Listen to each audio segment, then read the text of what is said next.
Electricity को सच में जानते हैं? इलेक्ट्रिक करंट एंड वोल्टेज में डिफरेंस क्या है? घर में कनेक्शन सीरीज में किया जाता है या पैरेलल में किया जाता है? सर्किट में चार्ज फ्लो करता है या करंट फ्लो करता है? बल्ब आखिर ग्लो कैसे करता है? फ्यूज क्या होता है? प्रेस कैसे चलती है? बस इसी तरीके के हजारों सवालों के जवाब मिलेंगे आज आपको इस वीडियो में, जिसका नाम है electricity. Electricity the one shot video, physics का एक ऐसा चैप्टर जो आपके दिमाग की बत्ती जलाएगा। तो are you interested and excited to know all this concept in one single video? Are you ready? Hello my dear PKDians, I am Mudita and you watching your favorite one and only Mudita IS Warriors. Before we start, आप लोगों को मैं ये बताना चाहूँगी कि आप इस चैप्टर का एक भी सिंगल पॉइंट मिस नहीं कर सकते। वाई? बिकॉज यहाँ पे सारे टॉपिक एक दूसरे से इंटर रिलेटेड है। तो अगर आपने एक भी टॉपिक, एक भी पॉइंट मिस किया तो आपको आगे का कॉन्सेप्ट समझ में नहीं आएगा। जैसे एक सर्किट में से कोई एलिमेंट हटा दिया तो बल्ब ग्लो नहीं करता, इसी तरीके से अगर आप कोई भी टॉपिक मिस करोगे तो आपको कॉन्सेप्ट क्लियर नहीं होगा। So let's begin. ओके, अब ये जो इलेक्ट्रिसिटी नाम की बला है, आज के टाइम में इसका क्या रोल है? Electricity has an important place in modern society. आज के समय में इलेक्ट्रिसिटी का एक बहुत ही ज़्यादा इम्पॉर्टेंट रोल है हमारी ज़िंदगी में। ये बहुत इम्पॉर्टेंट रोल प्ले करता है। मैं आप लोगों को बोलूँगी कि आप थोड़ी देर के लिए, 1 मिनट के लिए ये इमेजिन करके देखो कि अगर इलेक्ट्रिसिटी को आपकी लाइफ से हटा दिया जाए, रिमूव कर दिया जाए, ये जो बिजली नाम की चीज़ है ये हट जाए तो क्या होगा। और आप उस चीज़ को इमेजिन करके लिखो। सोचिए अगर इलेक्ट्रिसिटी हट गई तो क्या होगा। आपका ना ही कोई फ़ोन चार्ज होगा, ना ही आप टीवी देख सकते हो, ना ही आपके घर में रोशनी होगी, ना ही आप स्कूल में जाओगे तो पंखे चलेंगे, लाइट जलेगी, ना ही आपके कॉलेजेस में कंप्यूटर चलेंगे, और कहीं पे भी हॉस्पिटल में जितने भी इलेक्ट्रॉनिक इंस्ट्रूमेंट्स हैं कुछ भी नहीं रन कर पाएगा। सोचिए अगर आपकी लाइफ से इलेक्ट्रिसिटी को हटा दिया तो क्या होगा। 1 मिनट के लिए वीडियो को पॉज करना है और कमेंट में लिखना है कि आपके साथ क्या होगा अगर इलेक्ट्रिसिटी आपकी लाइफ से हटा दी जाए। अब आपको ये नहीं सोचना भाई अगला तो लिख देगा, हम क्यों लिखे कमेंट में, दूसरा बच्चा लिख देगा। देखिए जैसे फ्रीडम का मतलब हर स्टूडेंट के लिए डिफरेंट है, वैसे ही हर इंसान के लिए इलेक्ट्रिसिटी का ना होना उसकी लाइफ पे अलग अलग तरीके से इम्पैक्ट करेगा। तो आपको अपना लिखना है। हो सकता है आपके लिए अगर इलेक्ट्रिसिटी हटा दी तो एक बंदा बोलेगा यार मोबाइल ही चार्ज नहीं होगा, गेम नहीं खेल पाएंगे, मेरी पूरी लाइफ तो मोबाइल के इर्द गिर्द घूमती है तो मेरा ऐसे इम्पैक्ट करेगा। कोई बोलेगा यार मैं खाना नहीं बना सकता, कोई बोलेगा अरे यार बंदी भाग जाएगी। सबके लिए इलेक्ट्रिसिटी का अलग अलग मतलब है। तो आपके लिए क्या है वो सोचना है और लिखना है। ओके चलिए। It is a controllable and conventional form of energy and variety of uses in homes, school, hospital, industry. तो हम इलेक्ट्रिसिटी को अभी जानेंगे, बहुत अच्छे से एक्सप्लोर करेंगे। तो ये एक ऐसी एनर्जी का फॉर्म है जो कंट्रोलेबल है। ये बहुत अच्छी चीज़ है। क्या है? कंट्रोलेबल है। आपके हाथ में कंट्रोल है। आपने एक स्विच ऑन किया, भाई सारे फैन पंखा सब कुछ चलने लगा, और एक स्विच ऑफ किया, ऑफ हो गया। ठीक है, मतलब इसका कंट्रोल किसके हाथ में है? हमारे हाथ में। एक एनर्जी, ऐसी एनर्जी है जिसका कंट्रोल हमारे हाथ में है। और आप कहाँ कहाँ देखते हो, कहाँ कहाँ इसका यूज़ करते हो? होम्स में, घर पे यूज़ करते हो। फ्रिज चल रहा है, washing machine, mixer, TV, grinder, mobile recharge हो रहा है आपका, चार्ज हो रहा है, सब कुछ इलेक्ट्रिसिटी से। स्कूल में देखते हो, हॉस्पिटल में देखते हो, इंडस्ट्री में देखते हो, and so on. That mean in fact आप मेट्रो में ट्रेवल करोगे तो मेट्रो में, बस में, हर जगह आपको इलेक्ट्रिसिटी नजर आएगी। कहीं पे ट्रैवलिंग में भी आप कोई ऐसा प्लेस इमेजिन नहीं कर सकते जिधर आपको इलेक्ट्रिसिटी नजर ना आए। ओके, रोड पे जा रहे हो, ट्रैफिक लाइट्स, वहां पे भी electricity. Okay, what constituents of electricity? Electricities के क्या कंस्टिट्यूएंट्स हैं? How does flow in a circuit? Circuit में किस तरीके से फ्लो करती है? कौन से ऐसे फैक्टर हैं जो इस बिजली नाम की, इलेक्ट्रिसिटी नाम की बला को कंट्रोल करते हैं? ये सारी चीज़ें हम समझते हैं इस चैप्टर में। तो फटाफट से आपने लिख दिया होगा कि आपकी लाइफ में इलेक्ट्रिसिटी का क्या रोल है। अब ये इलेक्ट्रिसिटी है क्या? What is electricity? A type of energy that we use to make heat, light, power and work. So electricity को मैं ऐसे कंपेयर करती हूँ, भाई इलेक्ट्रिसिटी जो है ना, इलेक्ट्रिसिटी को एक फीमेल बोल देते हैं। ओके, तो जो हमारी ये इलेक्ट्रिसिटी है, देखिए हिंदी में इसका नाम क्या होता है? बिजली। तो जब आप वो पढ़ते हैं, लिंग पढ़ते हैं, ठीक है, वचन पढ़ते हैं, तो वहाँ पे जिस पे बड़ी की मात्रा होता है उसे लड़की बोलते हैं, फीमेल बोलते हैं। तो हम यहाँ पे इलेक्ट्रिसिटी यानी बिजली को किससे कंपेयर करेंगे? फीमेल से कंपेयर करेंगे। ठीक है, जैसे फीमेल बहुत कॉम्प्लिकेटेड होती हैं, बोलते हैं समझ में नहीं आती किसी को भी, तो वैसे इलेक्ट्रिसिटी भी है। तो इलेक्ट्रिसिटी क्या है? A type of energy that we use to make heat, light and power. सबसे पहले तो एनर्जी का एक फॉर्म है इलेक्ट्रिसिटी। वैसे साइंस की अकॉर्डिंग तो हम सब एनर्जी का ही फॉर्म है। आपके आसपास जितनी भी चीज़ें एग्जिस्ट करती हैं सब कुछ ना कुछ एनर्जी का फॉर्म है। तो इलेक्ट्रिसिटी भी एनर्जी का फॉर्म है, और एनर्जी को आप जानते हो, energy can neither be created nor destroyed. Okay, it can be converted one form to another. तो इलेक्ट्रिसिटी हमारी एक ऐसी एनर्जी का फॉर्म है जिसको हम अपने यूज़ के अकॉर्डिंग यूज़ करते हैं। फॉर एग्जाम्पल, हम इसे कभी हीट की तरह यूज़ करते हैं, जहाँ पे हमें हीट चाहिए तो हम उसे हीट की तरह यूज़ करते हैं। कभी हम इसे लाइट की तरह यूज़ करते हैं, घर में बल्ब ग्लो कर रहे हो, रोशनी कर रहे हो। और कभी हम पावर टू वर्क, कभी हम मशीनों को चलाने के लिए इलेक्ट्रिसिटी का यूज़ करते हैं। मतलब अपनी रिक्वायरमेंट के अकॉर्डिंग हम इलेक्ट्रिसिटी का अलग अलग यूज़ करते हैं। तो हमने इतना समझा कि इलेक्ट्रिसिटी भाई एनर्जी का एक रूप है, एनर्जी का एक प्रकार है। इसको बनाते कैसे हैं वो हम अदर चैप्टर में समझेंगे, ठीक है, कि इसको बनाया कैसे जाता है। ये जो बिजली नाम की, इलेक्ट्रिसिटी नाम की बला है, इसको बनाया कैसे जाता है ये हम कहीं और समझेंगे। अभी हम ये जान गए कि ये एक एनर्जी है और इसको हम अलग अलग फॉर्म्स में यूज़ करते हैं। अब एक बहुत ही इंटरेस्टिंग सा कॉन्सेप्ट आने वाला है, तो थोड़ा दिमाग खोल लेना अगर अभी तक बंद था आपका। What do you mean by current?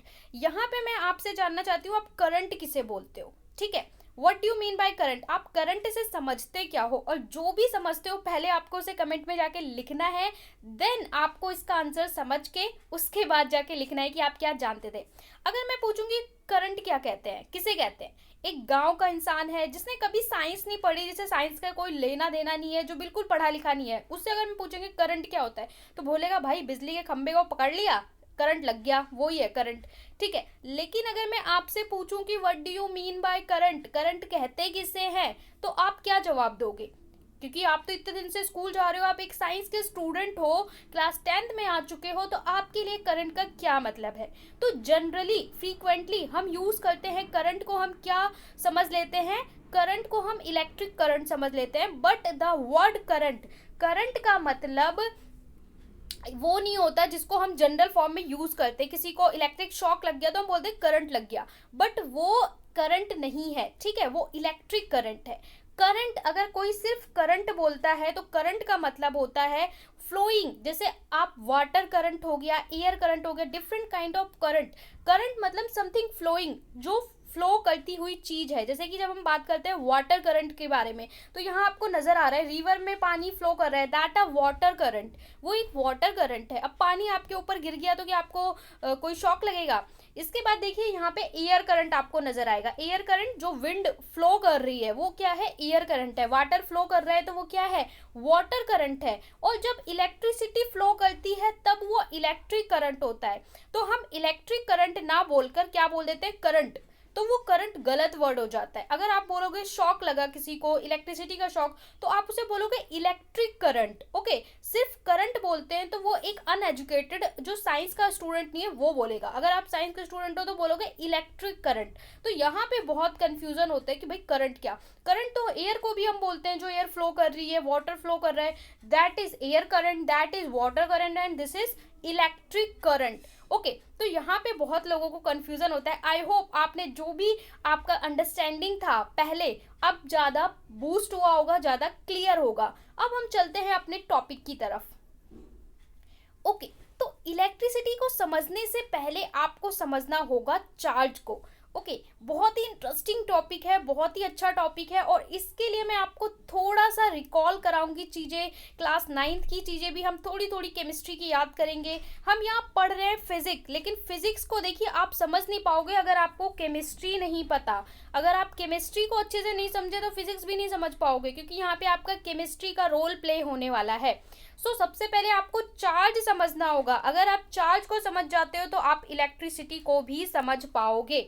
Okay, तो मैं थोड़ा सा आपको पहले बिफोर हम इस चार्ज को समझे मैं आपको याद करा दूं। क्लास 9th में, क्लास 9th में आप लोगों ने पढ़ा था कि भाई फंडामेंटल स्ट्रक्चर ऑफ एटम, हमारा जो एटम होता है, ओके, हमने पढ़ा था एटम के बारे में। यहाँ पे हमने पढ़ा था कि भाई प्रोटॉन की खोज हुई थी, इलेक्ट्रॉन की खोज हुई थी, न्यूट्रॉन्स की खोज हुई थी, अलग अलग साइंटिस्ट ने खोज किया था। उनका नाम आप मुझे कमेंट में बता सकते हो कि प्रोटॉन किसने डिस्कवर किया था, इलेक्ट्रॉन किसने डिस्कवर किया था, थॉमसन साहब ने क्या डिस्कवर किया था, ठीक है, रदरफोर्ड मॉडल पढ़ा था हमने, अलग अलग बोर मॉडल पढ़ा था। तो यहाँ पे गाइस आपको याद होगा कि जो एटम होता है, एटम के अंदर ये चीजें आपको याद होनी चाहिए, समझ में आई आनी चाहिए, पूरा कॉन्सेप्ट क्लियर होना चाहिए। ओके, तो जो एटम होता है उसके सेंटर में हमें पता है न्यूक्लियस होता है, और न्यूक्लियस के अंदर हमारे प्रोटॉन होते हैं, न्यूट्रॉन्स होते हैं, और जो इसके ऑर्बिट्स होते हैं वहां पे हमारे क्या होते हैं, इलेक्ट्रॉन्स होते हैं। ओके, तो इतना हमने पढ़ा था, एटम के अंदर प्रोटॉन होते हैं, न्यूट्रॉन होते हैं, इलेक्ट्रॉन होते हैं। भाई इलेक्ट्रिसिटी से इसका क्या लेना देना है, इसीलिए बता रही हूँ। इसके बाद हमने एक चीज और पढ़ी थी कि एटम जो होता है वो हमारा क्या होता है, स्टेबल होता है, न्यूट्रल होता है। क्यों? क्योंकि इसके अंदर जो इलेक्ट्रॉन होते हैं इस पे एक तरीके का चार्ज होता है, और वो चार्ज कैसा होता है, नेगेटिव। इसी तरीके से जो प्रोटॉन होते हैं उस पे जो चार्ज होता है वो पॉजिटिव, जिसकी वजह से ये दोनों एक दूसरे के चार्ज को कैंसिल आउट कर देते हैं, और हमारे एटम जो होते हैं वो स्टेबल इन नेचर होते हैं। ओके, थोड़ा सा आपने रिमाइंड कर लिया, अब समझते हैं चार्ज को। Charge is a fundamental property of atom. The atom are constituted of electron, proton and neutron. जो चार्ज है वो फंडामेंटल प्रॉपर्टी है एटम की। किसी भी एटम की बेसिक प्रॉपर्टी होती है भैया charge.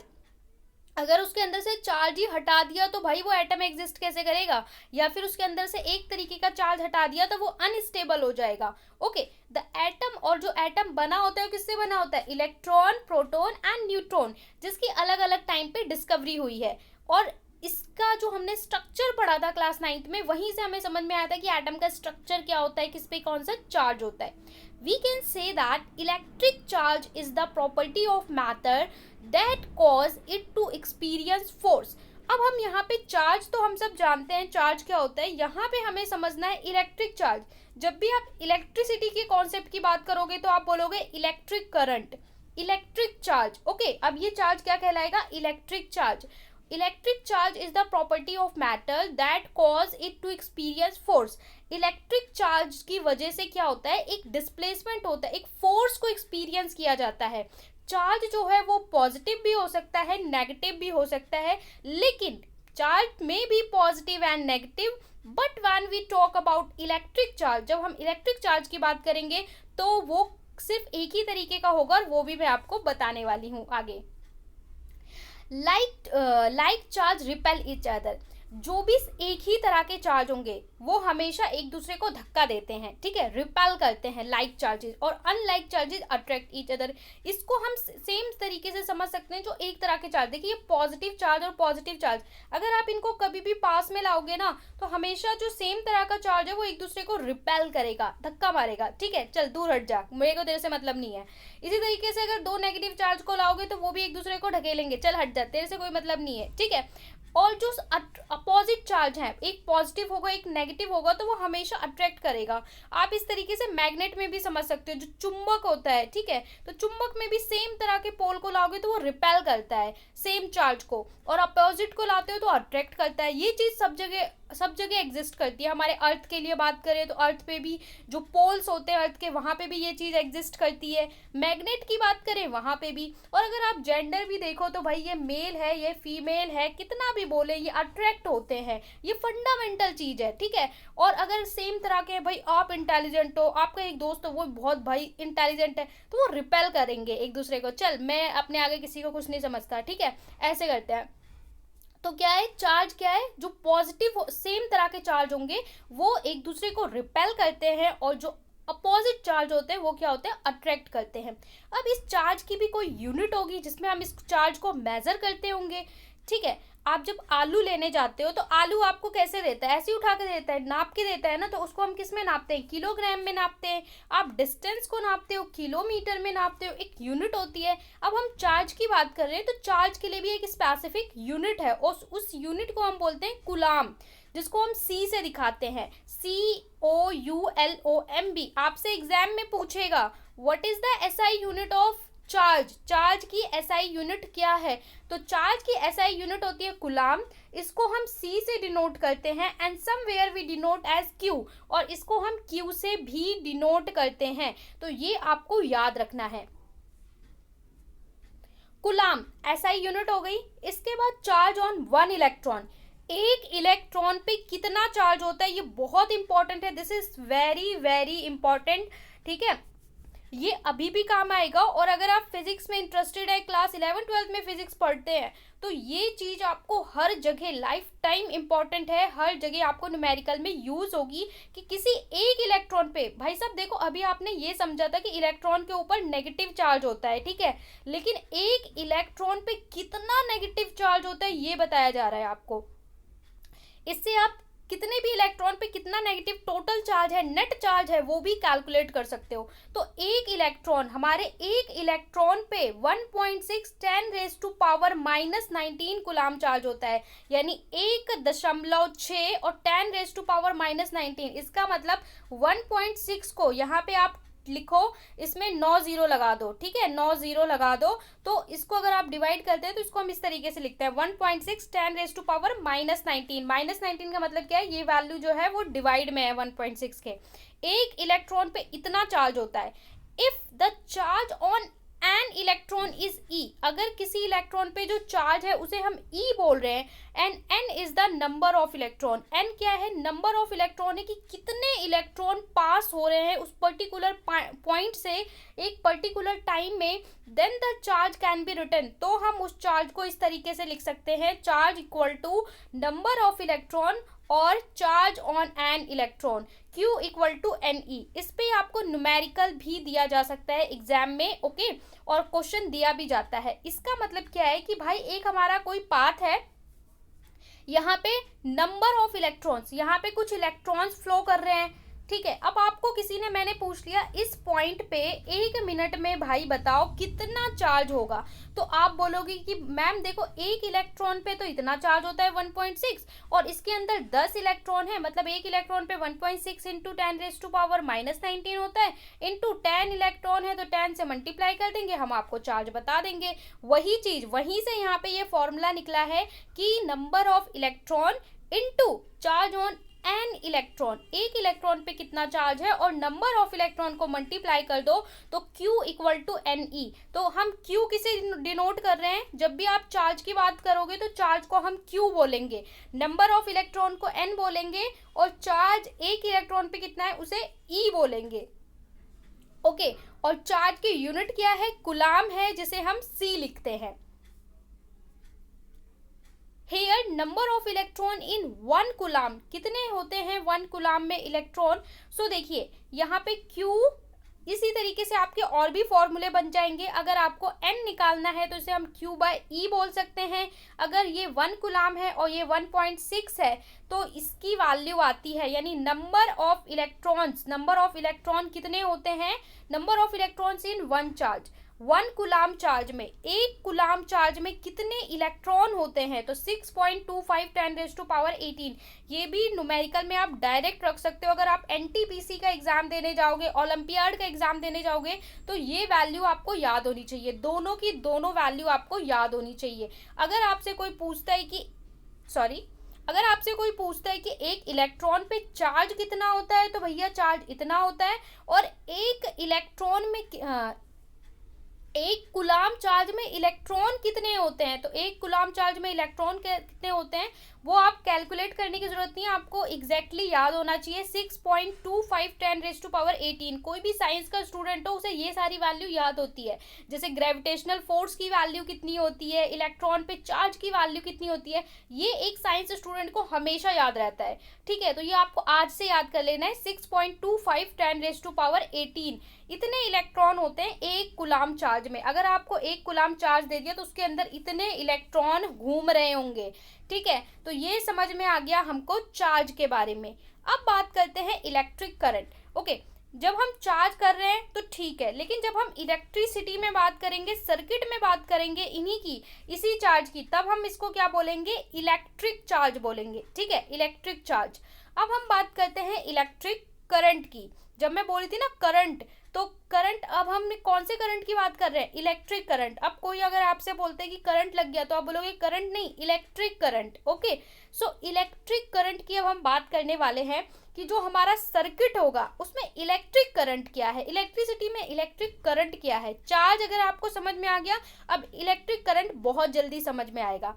Electric current is expressed by the amount of charge flowing through a particular area in unit time. इसका क्या मतलब हुआ ma'am? In other words it is the ratio of flow of electric charge in a conductor. ठीक है, इसको बताने से पहले मैं थोड़ा सा फिर से आपको फ्लैशबैक्स में ले जाऊंगी। ठीक है, थोड़ी थोड़ी देर में आपको फ्लैशबैक में जाना पड़ेगा, क्लास 9th में जाना पड़ेगा, छोटी क्लासेस में जाना पड़ेगा याद करने के लिए। आप चिंकी मिंकी कुछ भी हो, चिंटू मिंटू कुछ भी हो, जो भी आपको टॉपिक पढ़ाया जाए उस पे आपको क्या लगता है कमेंट में उसी वक्त पोस्ट करके लिखना है, इतने मिनट पे मुझे ये लगता है। ठीक है, आलस नहीं करना भाई, चिंटी लिख देगी, मैं क्यों लिखूं, आपको लिखना है क्योंकि आप चिंकू हो।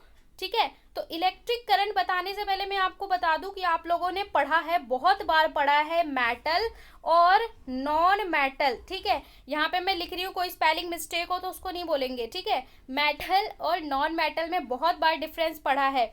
ये हमने बार बार पढ़ा है कि जो मेटल होते हैं वो गुड कंडक्टर होते हैं, गुड कंडक्टर या कंडक्टर होते हैं, और नॉन मेटल बैड कंडक्टर होते हैं।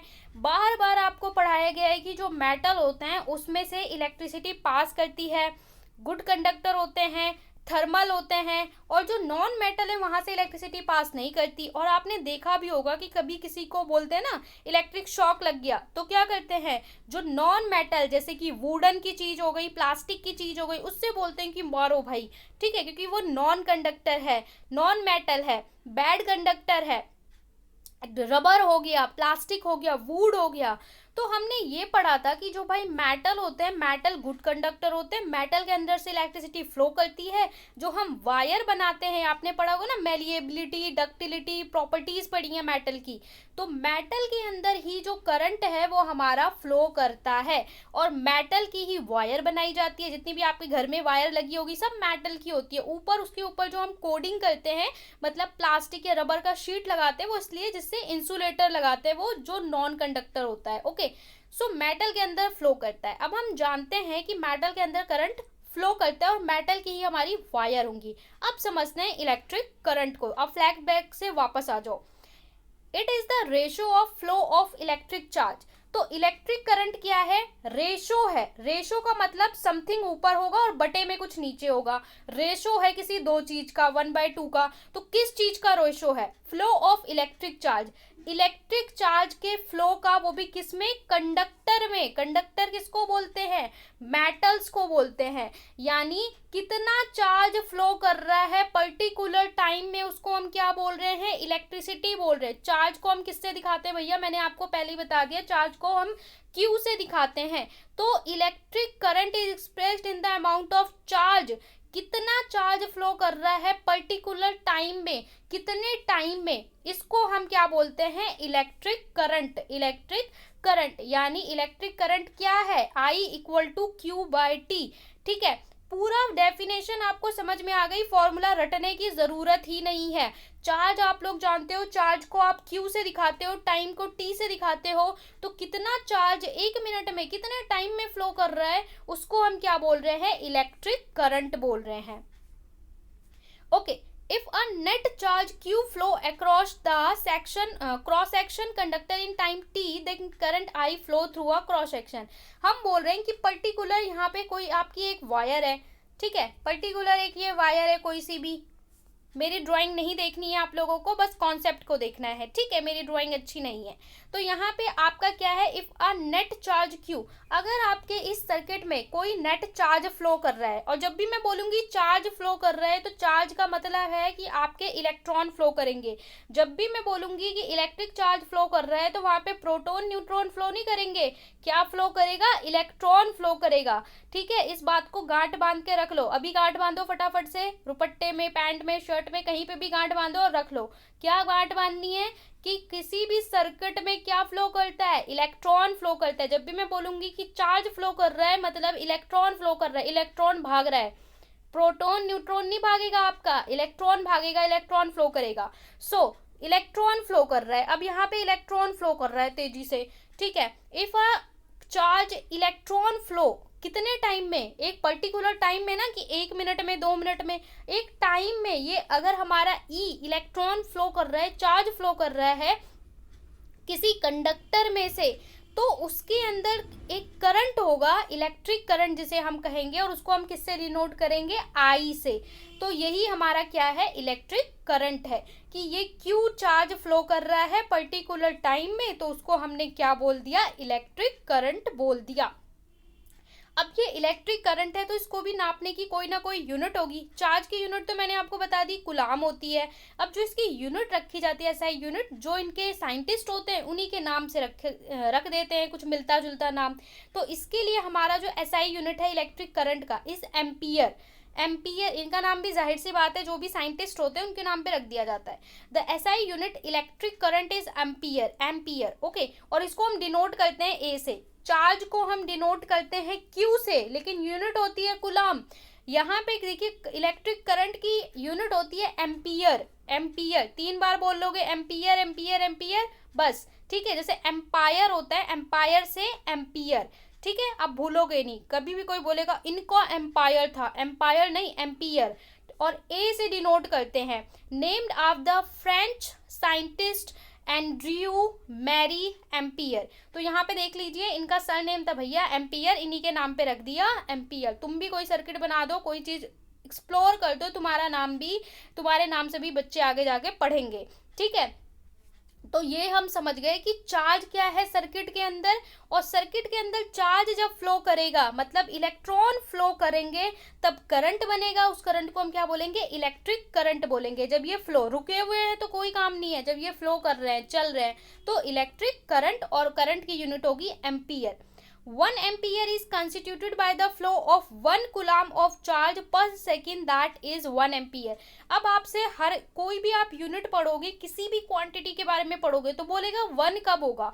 जब आप करंट पढ़ोगे इलेक्ट्रिक करंट तो बोलेगा 1 एम्पियर क्या होता है, ठीक है। जब आप चार्ज बोलोगे तो बोलेगा 1 कुलाम क्या होता है। तो देखिए जो भी आपका फॉर्मूला है, एम्पियर क्या है, करंट की यूनिट है, तो करंट का जो भी, इलेक्ट्रिक करंट का जो भी फॉर्मूला है उसमें सारी वैल्यू को आप 1 रख दो तो आपका 1 एम्पियर बन जाएगा। कैसे, देखिए इलेक्ट्रिक करंट का फॉर्मूला होता है I equal to Q by T, और I मतलब करंट, इलेक्ट्रिक करंट। तो इलेक्ट्रिक करंट की यूनिट क्या है, एम्पियर है। अब हमसे पूछ रहा है कि 1 एम्पियर कब होगा। 1 एम्पियर कब होगा, जब ये चार्ज कितना हो जाए, 1 कुलाम हो जाए, और ये टाइम कितना हो जाए, 1 सेकेंड हो जाए। तो हम ये बोल सकते हैं इफ 1 कुलाम चार्ज, अगर 1 कुलाम चार्ज फ्लो कर रहा है किसी सर्किट में 1 सेकेंड में, तो 1 एम्पियर होगा। बहुत सिंपल है, फॉर्मूले में सारी चीज को 1 1 कर दो। वही चीज हम यहाँ पे कर रहे हैं और हमारा 1 एम्पियर आ गया। 1 ampere is constituted flow of 1 coulomb of charge per second. Per second का मतलब वही 1 सेकेंड में 1 कुलाम चार्ज 1 सेकेंड में फ्लो कर रहा है, then we can say that 1 ampere current is flow in a circuit. तो ये आपका 1 एम्पियर हो गया। और 1 एम्पियर आपसे बार बार एग्जाम में पूछेगा, ठीक है, तो अभी रख लो 1 एम्पियर हो गया, या फिर आगे भी हम जिन चीज़ों के बारे में पढ़ेंगे वो आपसे 1 जरूर पूछेगा, ठीक है। अब देखिए हर चीज़ की बड़ी यूनिट भी होती है, छोटी यूनिट भी होती है। अगर मैं आपसे पूछूंगी कि आपके कॉपी का क्या साइज़ है तो आप बताओगे किसमें, सेंटीमीटर में। मुझे अपनी कॉपी का साइज़ आप किलोमीटर में तो बताओगे नहीं, तो उसके लिए हमारे पास छोटी यूनिट है सेंटीमीटर। अगर मैं पूछूंगी कि भाई आपकी क्लास का डिस्टेंस कितना है, आपका क्लास का जो रूम है कितना वाइड है, तो आप उसे मीटर में बताओगे, सेंटीमीटर में स्केल से नापने तो बैठोगे नहीं, ना ही किलोमीटर में। और अगर मैं आपसे पूछूंगी कि आपका घर का और गाँव का डिस्टेंस क्या है, तो आप किस में बताओगे, किलोमीटर में। वहाँ पे आप सेंटीमीटर या मीटर में नहीं बताओगे। तो हम अकॉर्डिंग टू रिक्वायरमेंट्स इसकी अलग अलग छोटी और बड़ी यूनिट का यूज करते हैं, ठीक है, जैसे metre, kilometre, litre, kilolitre, okay. So इसी तरीके से हमारा जो करंट है, इलेक्ट्रिक करंट है, उसको नापने की भी हमने छोटी बड़ी यूनिट सेट कर रखी है। 1 मिली एम्पियर, 1 मिली एम्पियर का मतलब होता है जैसे हम 1 स्मॉल ए और capital small M capital A दिखाते हैं, इसका मतलब होता है 10⁻³ यानी 1 बटे में 1 2 3। एक को अगर आप 1000 से डिवाइड करोगे तो इसको हम क्या बोलते हैं, मिली एम्पियर। 1 को अगर आप 1000 से डिवाइड कर रहे हो तो हम क्या बोलते हैं, मिली एम्पियर, और उसे हम लिखते हैं 10⁻³ ए। 1 माइक्रो एम्पियर का मतलब होता है, इसको हम माइक्रो बोलते हैं। इस तरीके से यू बनाते हैं, लेकिन यू को ऐसे लंबी सी उसको ना चोटी बना देते हैं, ठीक है, कुछ भी बोल लो आप। तो इसको हम क्या बोलते हैं, माइक्रो एम्पियर। और इसका मतलब होता है 1 के नीचे आप 6 जीरो लगा दो, 4 5, एक और को एडजस्ट करो 6, तो इसको हम क्या बोलते हैं 10⁻⁻⁶ और 1 माइक्रो एम्पियर। तो आपको अगर करंट की बहुत छोटी यूनिट इलेक्ट्रिक करंट की मेजर करनी होती है तो हम माइक्रो एम्पियर में करते हैं। हमारा जो सर्किट होता है माइक्रो एम्पियर का होता है, मिली एम्पियर का होता है, ठीक है। तो इसकी छोटी यूनिट बड़ी यूनिट, इसके अलावा नैनो एम्पियर, ठीक है। तो आपको ये दो यूनिट याद रखनी है, मिली एंड माइक्रो। इसके बाद भाई अब आपने ये तो पढ़ लिया कि जो हमारा इलेक्ट्रिक करंट है क्या होता है, इलेक्ट्रिक करंट की यूनिट क्या होती है, इलेक्ट्रिक करंट को मेजर कैसे करते हैं। अब आपको ये जानना होगा कि इलेक्ट्रिक करंट को आप नापोगे कैसे, आपके सर्किट में कितना इलेक्ट्रिक करंट है उसको नापोगे कैसे। तो उसके लिए हमारे पास एक इंस्ट्रूमेंट होता है जिसको हम क्या बोलते हैं, एमीटर बोलते हैं। देखिए इलेक्ट्रिक करंट उसको नापने की यूनिट जो है जिसमें हम मेजर करते हैं वो है हमारी एम्पियर, और जो नापने का डिवाइस है, वी कैन से डिवाइस, जो डिवाइस है उसे हम बोलते हैं ammeter. Ammeter is the instrument which measure the electric current in the circuit. It is always connected in series in a circuit through which the current is measured. जो भी आपका circuit होगा उस सर्किट में हम इसको सीरीज में connect करते हैं। इस तरीके से एक डिवाइस होती है, उसमें बीच में ए लिखा होता है और इस तरीके से उस पर स्केल बना होता है माइक्रो एंड मिली एम्पियर का, और इस तरीके से वहाँ पे जैसे आपकी सुई होती है ना घड़ी की, वैसे एक सुई होती है। तो आपके सर्किट में जितना भी इस तरीके से होगा और एक सुई लगी होगी, पूरा स्केल बना होगा, ठीक है। तो जैसे ही आप इसको सर्किट में लगाओगे उसमें कुछ करंट फ्लो करेगा, इलेक्ट्रिक करंट, तो ये अपने आप एक वैल्यू पे सेट हो जाएगी। वहाँ से आपको पता लगेगा कि उस डिवाइस में कितना पर्टिकुलर इलेक्ट्रिक करंट फ्लो कर रहा है। ये सब चीज़ें प्रैक्टिकल देखने में फिजिक्स में मज़ा आता है। लैब में जाओ, वहाँ पे आप सर्किट बनाओ, एमीटर को लो और वहाँ डिवाइस में सेट करो, तब आप देखोगे कि उसके अंदर कितना आपके घर में तार में करंट फ्लो कर रहा है, इलेक्ट्रिक करंट फ्लो कर रहा है, ठीक है। क्या आपको पता है कितने एम्पियर का फ्लो कर रहा है? नहीं पता ना, लेकिन आप लोग लैब में जाके टेस्ट कर सकते हो कि पर्टिकुलर वायर में कितने एम्पियर का करंट फ्लो कर रहा है। बहुत इंटरेस्टिंग होता है ये सारा चीज़ जानना। सो हमारे पास डिवाइस क्या हो गई, देखिए यूनिट क्या हो गई एम्पियर, और नापने का डिवाइस क्या हो गया, एमीटर हो गया। अब जो लोग करंट को, इलेक्ट्रिक करंट को पढ़ते पढ़ते सो गए हैं, वो अपने मुंह पे पानी मारे, जाएं बाहर से पानी पी के आए और उसके बाद अगले टॉपिक को समझे। एक भी टॉपिक मिस किया तो आपके बत्ती जो है, आपके दिमाग का फ्यूज है वो उड़ने वाला है। अब ये देख लो सर्किट कैसा है, ये है हमारा क्या है, ये इलेक्ट्रिक सर्किट है। हर चीज के आगे इलेक्ट्रिक लगा दो, चार्ज है इलेक्ट्रिक चार्ज, सर्किट है इलेक्ट्रिक सर्किट, करंट है इलेक्ट्रिक करंट, सबके आगे इलेक्ट्रिक लग जाएगा। ओके, तो ये भाई हमारा एक सर्किट है, और इस सर्किट में ये है हमारा बल्ब। अभी मैं आपको ये भी बताऊंगी आप पहचानोगे कैसे क्या चीज़ है। ये हमारा क्या है, स्विच है जो आप दिन भर ऑन ऑफ करते हो। ये है हमारा एमीटर, जो डिवाइस जिससे आप नापोगे कि आपके सर्किट के अंदर कितना करंट फ्लो कर रहा है। और ये है आपकी battery. Direction of flow of electric current in a circuit, electric current flow in a circuit from the positive terminal of a cell to the negative terminal of a cell through the bulb and emitter। अब यहाँ पे जो चीज़ मैं आपको बताने वाली हूँ ये अच्छे अच्छे टीचर, अच्छे आपको बड़े बड़े लोग भी नहीं बताएंगे। बहुत सारे लोग इस टॉपिक को स्किप कर देते हैं या नहीं समझाते या उन्हें खुद ही नहीं पता होता। तो यहाँ पे मैं आपको एक ऐसी चीज़ बताने वाली हूँ जिससे आपको मज़ा आने वाला है, ठीक है। अभी अब तक आपको ये पता था सर्किट के अंदर भैया हम ये समझ गए चार्ज फ्लो करता है, चार्ज का मतलब इलेक्ट्रॉन फ्लो करता है, और इलेक्ट्रॉन फ्लो करता है ये तो आपको बता दिया गया। इलेक्ट्रॉन फ्लो करेगा तो इलेक्ट्रिक करंट फ्लो करेगा, ये भी बता दिया गया। पर किसी ने आपको ये बताया कि भाई जो हमारा करंट फ्लो करेगा, इलेक्ट्रिक करंट जो आई फ्लो करेगा, उसकी डायरेक्शन क्या होगी, कहाँ से कहाँ फ्लो करता है। तो यहाँ पे हम जानने वाले हैं आपकी डायरेक्शन। ओके, कहाँ फ्लो करता है the electric current, electric current मतलब I flow in a circuit from the positive terminal of a cell. देखिए हमारा जो सेल होता है उसका एक पॉजिटिव टर्मिनल होता है, एक नेगेटिव टर्मिनल, और सेल का मतलब होता है ये आपका एक सेल हो गया, ठीक है। एक बड़ी लाइन खींचते हैं, एक छोटी लाइन, बड़ी लाइन का मतलब होता है पॉजिटिव, छोटी लाइन का मतलब होता है नेगेटिव, ठीक है। आपने सेल देखा होगा इस तरीके से रियल लाइफ में, अगर आपने सेल देखा होगा घड़ी का या कोई भी सेल देखा होगा तो इस तरीके से ओरिजिनल जो सेल होता है वो कुछ इस तरीके से होता है। एक तरफ उसमें थोड़ा सा ऐसे होल सा होता है और एक तरफ थोड़ा सा निकला होता है। तो जो निकला होता है उसको हम बड़ी तार बनाते हैं, और जो छोटा होता है उसको छोटी तार बनाते हैं। इसका मतलब होता है पॉजिटिव, इसका मतलब होता है नेगेटिव। और अगर हम लाइन से एक सेल, दूसरा सेल, तीसरा सेल, इस तरीके से नंबर ऑफ सेल लगा देते हैं तो ये हमारी क्या बन जाती है, बैटरी बन जाती है। ठीक है, बैटरी। अब आप इसको वो वाला बैटरी मत समझना जो चश्मा लगाने वाले स्पेक्स वालों को आप लोग बैटरी बोलते हो। ठीक है, ये वो वाला बैटरी है जिससे आपका सर्किट रन करेगा। तो इस बैटरी में जो आपका ये पॉजिटिव टर्मिनल है, ये पॉजिटिव हो गया और ये नेगेटिव। अब आपका इलेक्ट्रिक करंट फ्लो कैसे करेगा in a circuit, from the positive terminal of a cell to the negative terminal.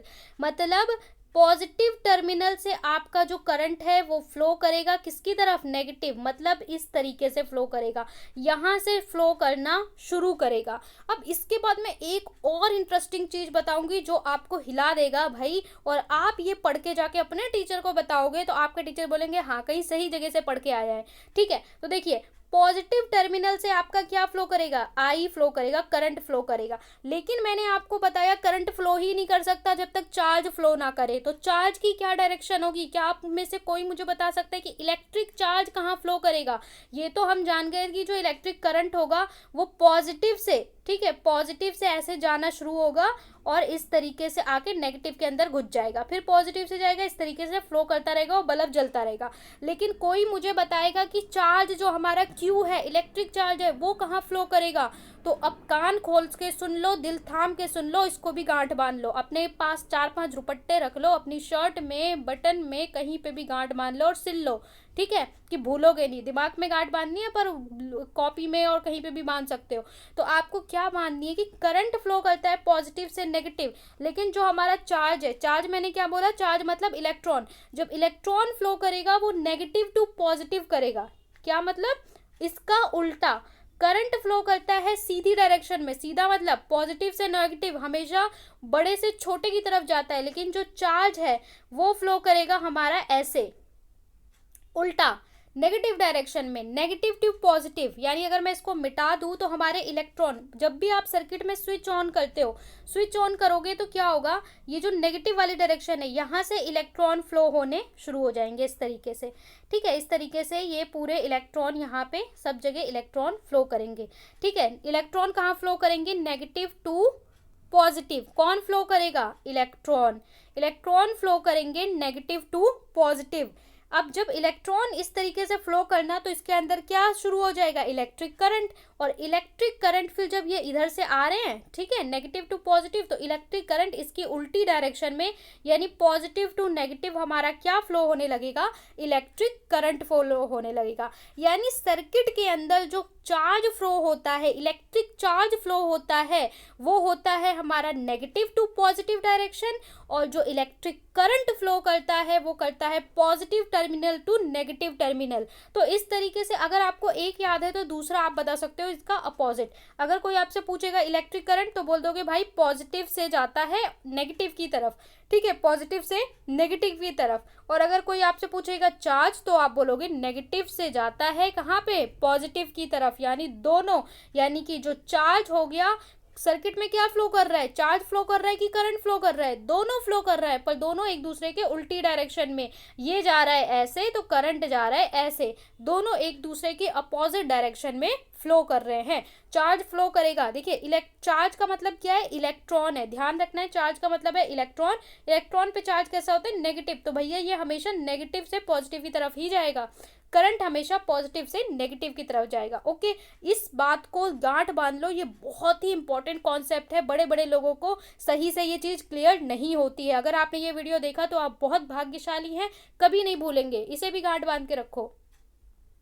अब हम चलते हैं एक डिफरेंट टॉपिक की तरफ। हमने चार्ज को समझ लिया, करंट को समझ लिया, अब हम समझने वाले हैं पोटेंशियल डिफरेंस। अब सर्किट के अंदर जो हमारा सर्किट है, सर्किट के अंदर अलग अलग चीज़ें होंगी। देखिए जो हमारा इलेक्ट्रिक सर्किट होता है, सर्किट हम कैसे बनाते हैं, यहाँ पे क्या होता है, सर्किट के अंदर एक हमारे लिए बैटरी लगानी ज़रूरी होती है, क्योंकि अगर आप बैटरी नहीं दोगे तो चलेगा कैसे।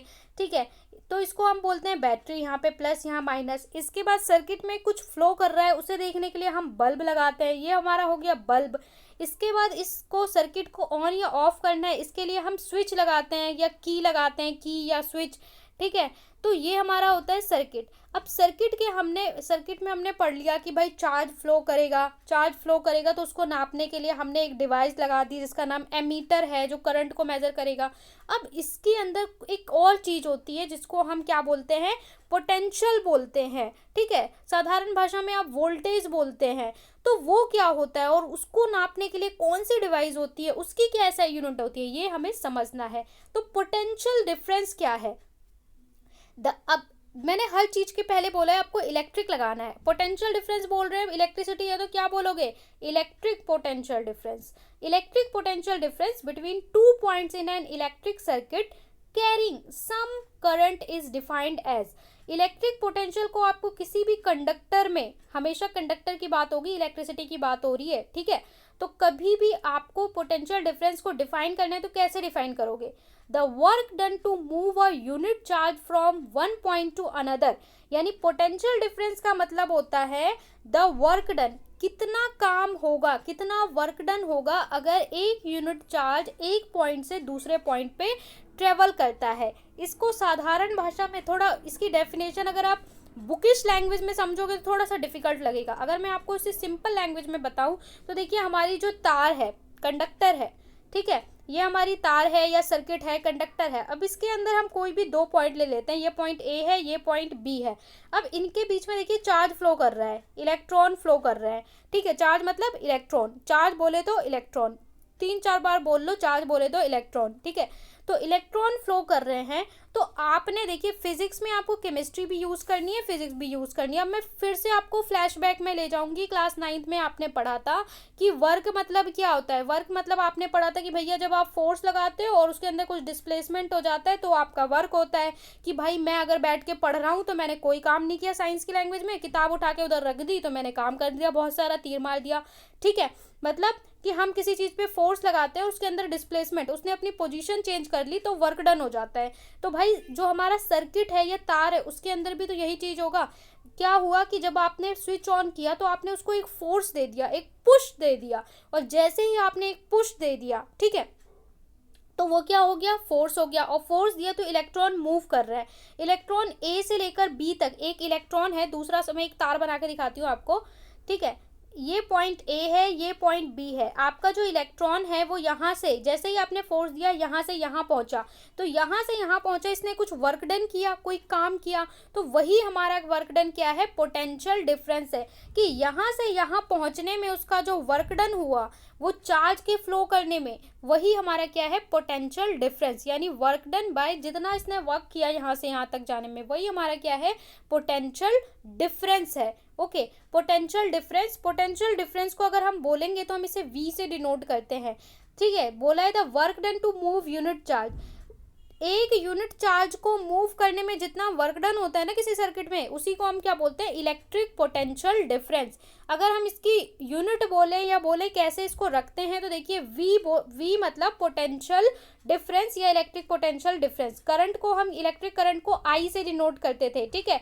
पोटेंशियल डिफरेंस को हम V से, V for van, V equals to W, यानी W मतलब वर्क, कितना वर्क हो रहा है, कितना काम हो रहा है, और Q मतलब चार्ज, चार्ज बोले तो इलेक्ट्रॉन, इलेक्ट्रॉन के चलने पे कितना काम हो रहा है, उसको हम क्या बोलते हैं, पोटेंशियल डिफरेंस बोलते हैं। अब इसकी SI यूनिट क्या होती है, the SI unit of electric potential difference is volt.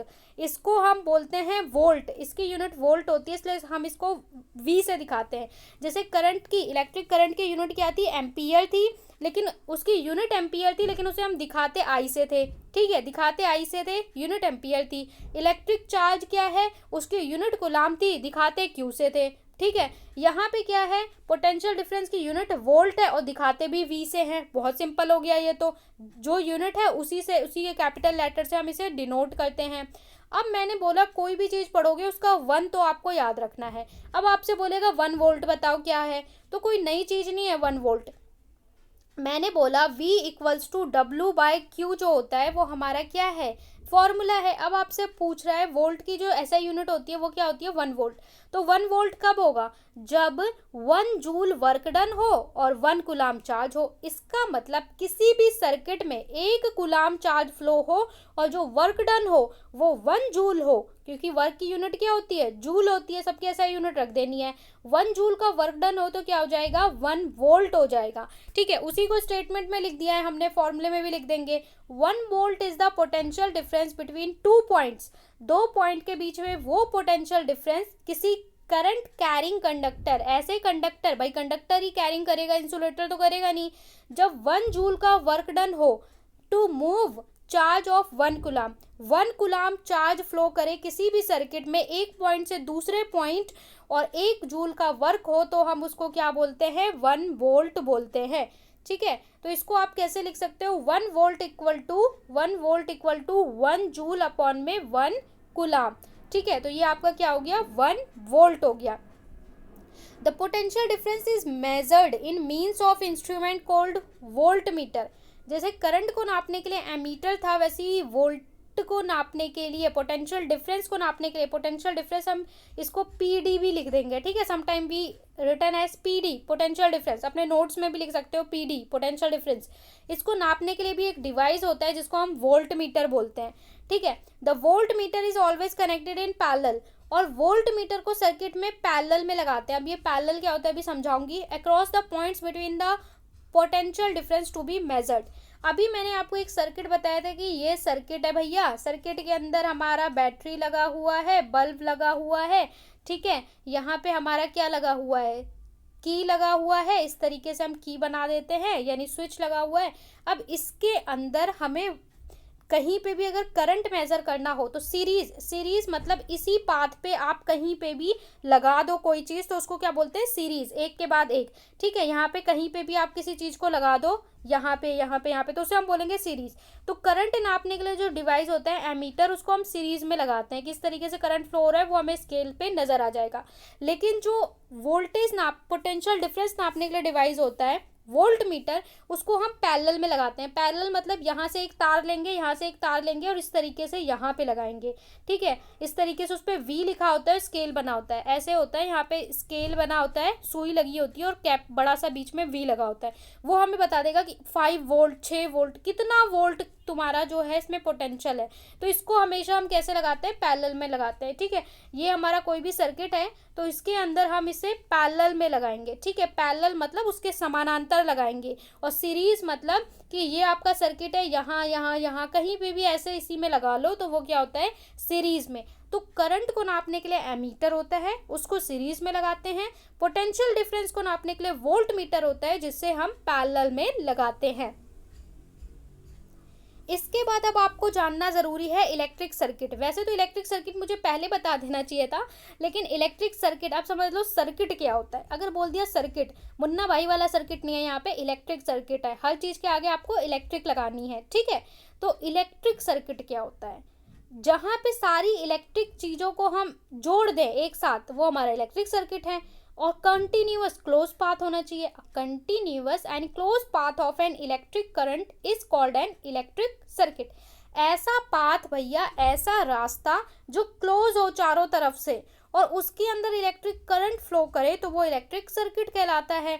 ठीक है, अगर आपने कहीं से भी उसे खोल दिया, कहीं से भी ओपन कर दिया, तो आपका क्या होगा? चार्ज फ्लो ही नहीं करेगा। तो इसको हम क्या बोलते हैं? इफ सर्किट इज ओपन और ब्रोकन, अगर कहीं से भी सर्किट को ओपन कर दिया या ब्रेक कर दिया, the current stop flowing, current flow होना स्टॉप हो जाएगा। और electric current comprises a cell. एक इलेक्ट्रिक सर्किट में क्या क्या चीज़ें होती हैं? सेल या बैटरी होनी चाहिए उसको चलाने के लिए। ठीक है, जैसे घर में तो आप डायरेक्ट इलेक्ट्रिसिटी कनेक्ट कर रखा है, लेकिन जहाँ पे आप डायरेक्ट नहीं कनेक्ट कर सकते, छोटा सर्किट होता है, तो वहाँ पे क्या करते हो? बैटरी लगा देते हो। बैटरी के अंदर भी इलेक्ट्रिसिटी होती है। ठीक है, उसके अंदर केमिकल भरा होता है जो इलेक्ट्रिसिटी को जनरेट करता है, वो अलग कॉन्सेप्ट है। एक की चाहिए होता है, स्विच चाहिए होता है, जिससे आप सर्किट को क्लोज कर सको और ओपन कर सको। इसके आपको इलेक्ट्रिक कंपोनेंट चाहिए होता है और कनेक्टिंग वायर्स चाहिए होती हैं, तार चाहिए होते हैं जिससे आप कनेक्ट कर सको। तो ये आपका क्या है? Electric circuit. यहाँ पे आप देख सकते हो ये है बल्ब। बल्ब को हम कुछ इस तरीके से बनाते हैं। ठीक है। ये हमारा क्या होता है, बल्ब होता है। बल्ब हम इसलिए लगाते हैं ये चेक करने के लिए कि हमारा जो सर्किट है वो सही है कि नहीं, इसके अंदर सच में फ्लो कर रहा है या नहीं। और आप लोग क्लास 10th के हो तो आपको ये एक्टिविटी दी जाती है कि आपको एक सर्किट बनाना है। आप छोटा सा, इतना छोटा सा बल्ब आता है, ठीक है, 0 वाट से भी कम का वो बल्ब ले सकते हो, 5 रुपए का आता है छोटा सा। थोड़ी सी कनेक्टिंग वायर, बिल्कुल फाइन वायर्स, आप बोलोगे कि मुझे लोकल सर्किट बनाना है तो उसके लिए बिल्कुल फाइन वायर, बहुत ही पतली वायर्स आपको तार मिल जाएगी थोड़ी सी, जिसका रेजिस्टेंस बहुत कम होता है, वो वायर आप लोग ले लोगे। और आप जो की होता है स्विच, उसके लिए आप जो सेफ्टी पिन है वो यूज़ कर सकते हो। ये बच्चे घर पे खेल खेल में बना लेते हैं 4th 5th के बच्चे, कि यहाँ पे एक छोटा सा बल्ब लगाया, तार के एक एंड पे बल्ब लगाया, फिर एक एंड पे हम क्या करते हैं, बैटरी को कनेक्ट कर देते हैं, ठीक है। जो बैटरी होती है वहाँ पे आप चाहोगे तो इतनी बड़ी बैटरी भी आपको मिल जाती है 10-15 रुपए में। तो वहाँ पे अगर आपको सेल नहीं लगाना तो बैटरी लगा दिया, बल्ब लगा दिया, और यहाँ पे सेफ्टी पिन से क्लिक ऑन कर दिया। जब आपने सेफ्टी पिन को बंद कर दिया तो बल्ब आपका यहाँ पे ग्लो करेगा, सही से कनेक्ट किया है। और जब सेफ्टी पिन को मतलब खोल दिया तो यानी स्विच आपका ब्रेक हो गया तो बल्ब नहीं जलेगा।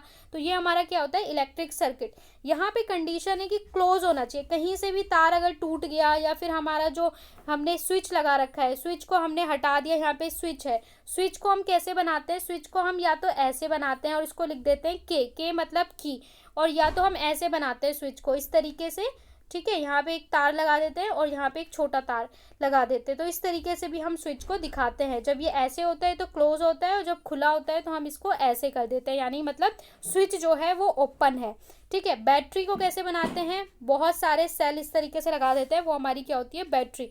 तो ये हमारा क्या है, इलेक्ट्रिक सर्किट। इलेक्ट्रिक सर्किट आप घर पे भी बना के देख सकते हो, एक छोटा सा इलेक्ट्रिक सर्किट। अब इलेक्ट्रिक सर्किट में कुछ सिंबल हम यूज़ करते हैं, तो वो सिंबल आपको पता होना चाहिए आपको कैसे बनाना है इलेक्ट्रिक सर्किट, क्योंकि आपको रियल में बनाओ ना बनाओ, कॉपी में तो ड्रॉ करना पड़ेगा, एग्जाम में ड्रॉ करना पड़ेगा।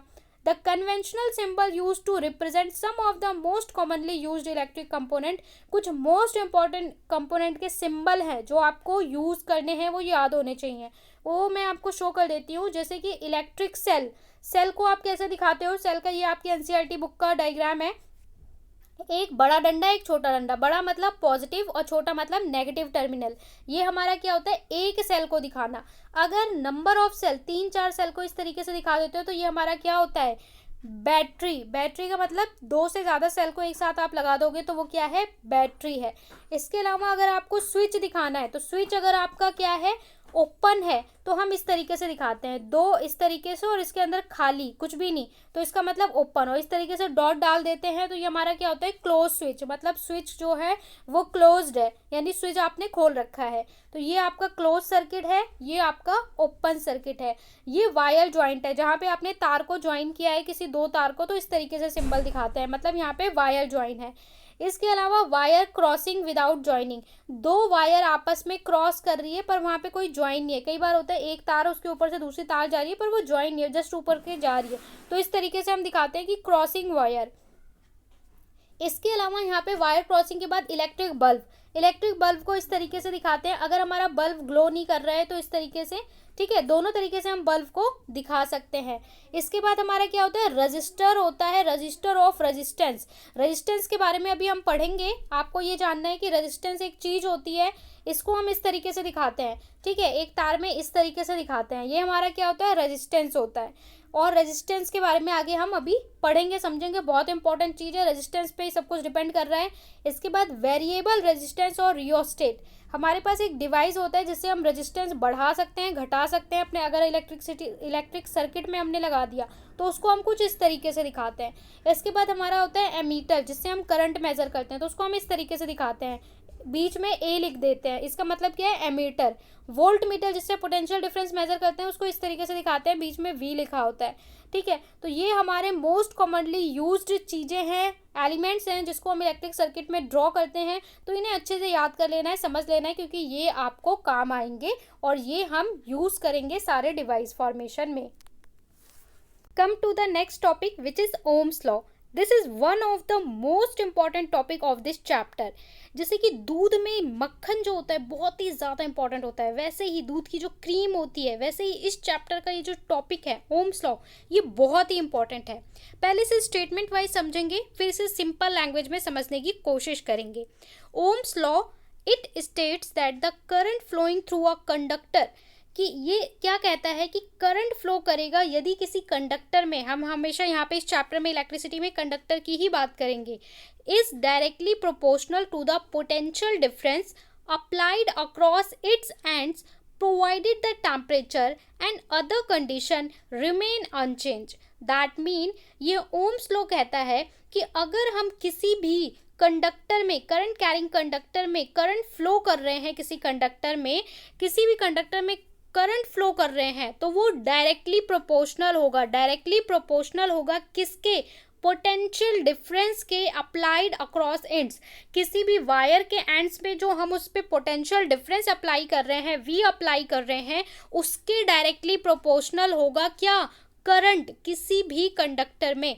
तो ये किसने दिया है? ओम ने दिया है। ओम कौन है? ये भी एक साइंटिस्ट है जिन्होंने इसके बीच में रिलेशन दिया है, मैथमेटिकल रिलेशन दिया है, पूरी कैलकुलेशन करी थी, जिसकी वजह से इस लॉ का, इस नियम का नाम क्या बन गया?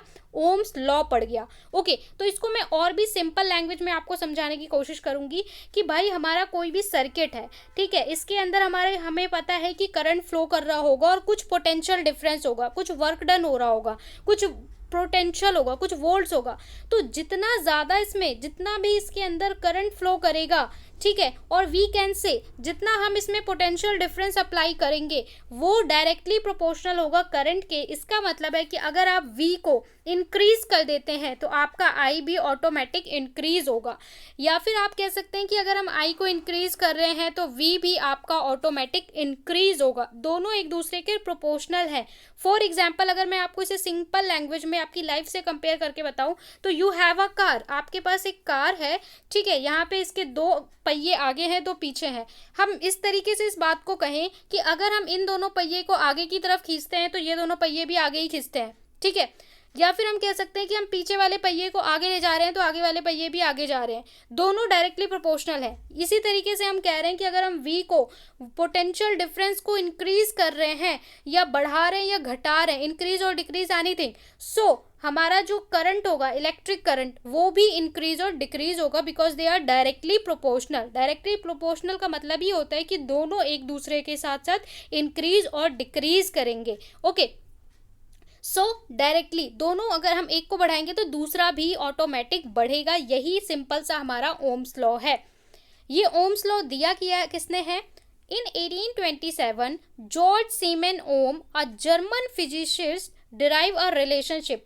ये जर्मन फिजिसिस्ट थे, ठीक है, जो आप इनको साइंटिस्ट बोल सकते हैं, जिन्होंने ये रिलेशन दिया था जिसके बीच में, करंट के बीच में and potential difference, current I, electric current, and potential difference V, इन दोनों के बीच में क्या रिलेशन है, यह डिराइव किया था, जिसकी वजह से इसका नाम क्या है? ओम। ओम का सिद्धांत कहते हैं या ओम्स लॉ कहते हैं, क्योंकि इनका नाम क्या था? जॉर्ज सीमन ओम। ओके, तो ये आपको याद रखना है।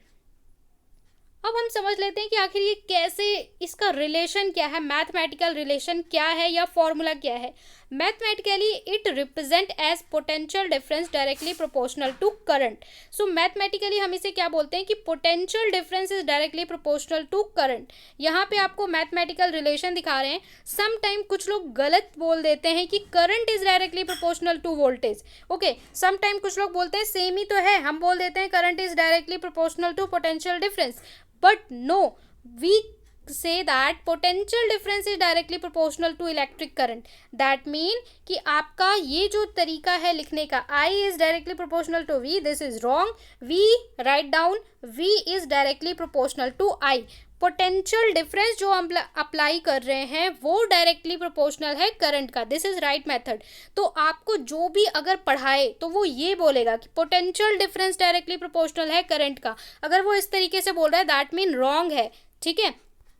सो यहाँ पे आप लोग देख सकते हैं, अगर हम इसको मैथमेटिकली रिलेशन लिखेंगे पोटेंशियल डिफरेंस एंड करंट का, तो हम इस तरीके से बोल सकते हैं कि V is directly proportional to I, और दिस इज द सिंबल। हम डायरेक्टली प्रोपोर्शनल को इस तरीके से लिखते हैं, V is directly proportional to I, this is proportionality, ठीक है, ये साइन है। कोई चीज़ प्रोपोर्शनल होती है तो हम उसे इस तरीके से दिखाते हैं। और आपको पता है साइंस में कभी भी प्रोपोर्शनल का साइन लगा होता है, उसे हटाने के लिए हमें एक कांस्टेंट वैल्यू लगानी होती है।